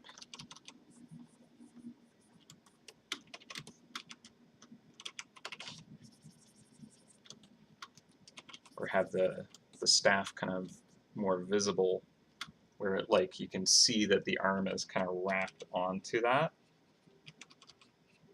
Because it's like I can show it like pressing right against it.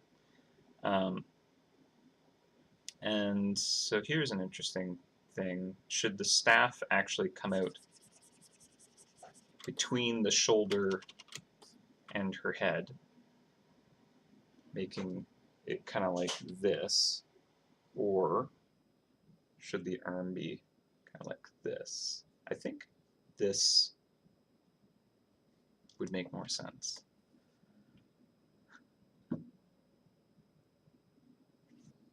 The lean, yeah.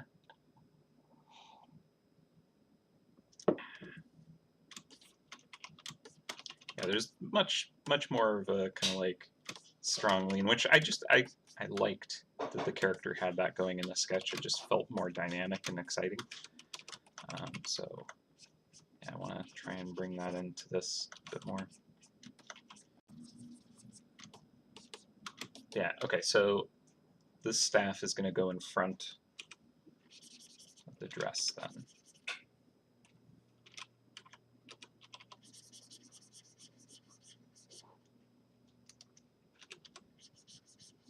Actually, the way to do this would be to just select the staff.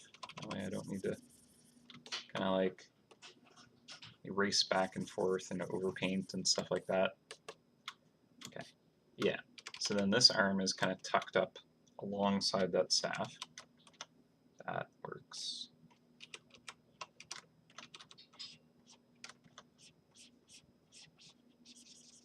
Cool. Elbow really kind of more pronounced there.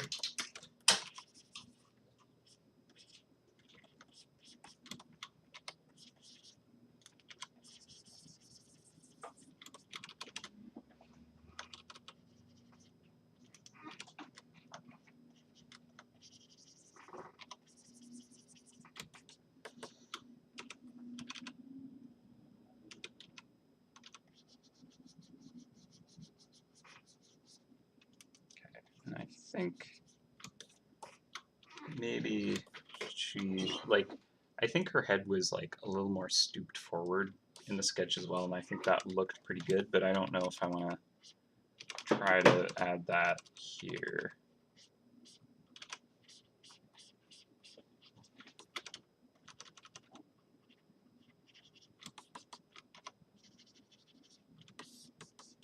It's kind of unfortunate they're all on the same layer, just a little bit. I made this choice.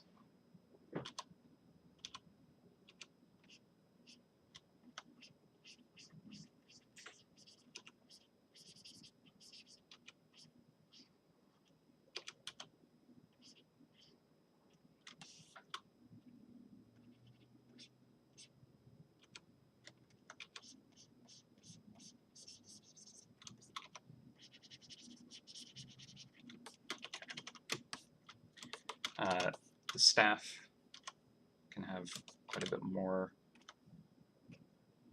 kind of shading here.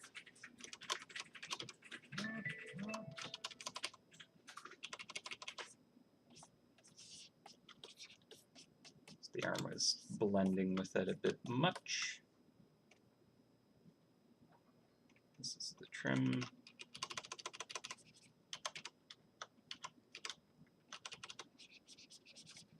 It might kind of like smash up against it there.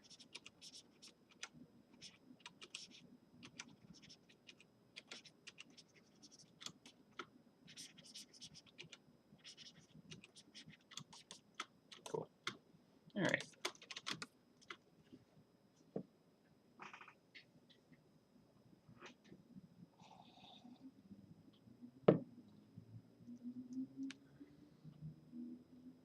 Yeah, up against the neck of leaning on it. Yeah, exactly. Exactly. And yeah, like the arm is like kind of gripping it, leaning onto that arm, kind of locked in against the shoulder. I think that is kind of the way that I think that makes the most sense. Yep. Okay. I think that works. Let's clean up that. Oh, also I saw the comment about this character looking like the mouse that's eating her way out of the chocolate egg on my lunch screen. I like that. It's pretty funny. It does actually kind of feel like it could be the same character, perhaps. Put a little like heart on the apron or something like that.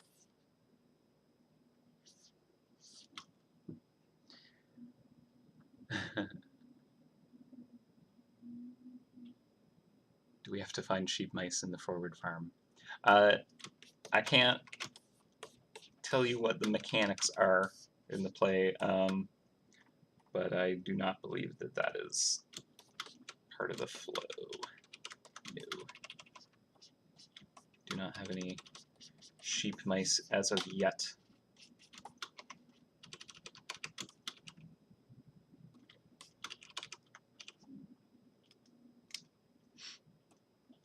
I like that idea though, it's a neat idea.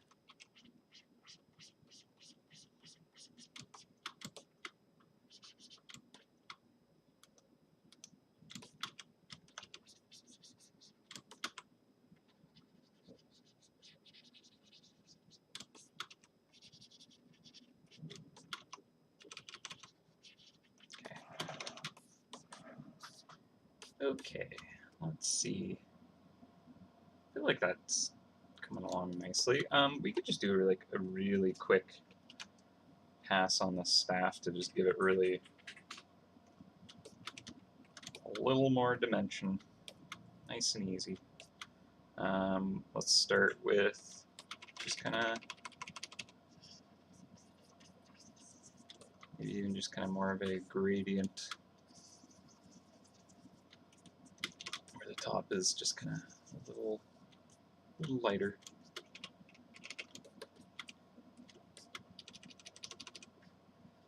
But I imagine that like it's kind of like old and worn, and so it might have like some nice kind of burnishing on its surface where it's like basically just being polished from hand oil and just kind of, you know, hurting the sheep. So well used.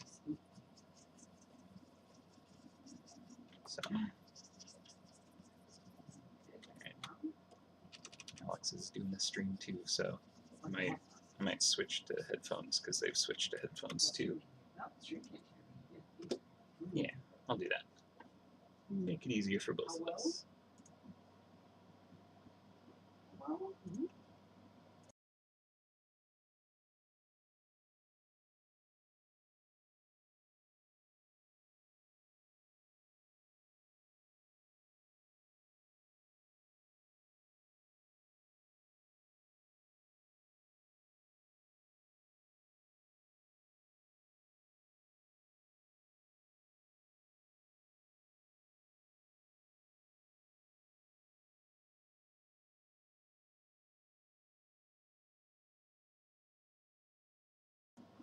I remember what my mute and unmute button is, but the headset doesn't seem to be picking up.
Yeah, so headset doesn't seem to want to work, so I'll probably just be quiet. Mute and unmute. I keep forgetting.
I know, we would have failed on I think the that's education system.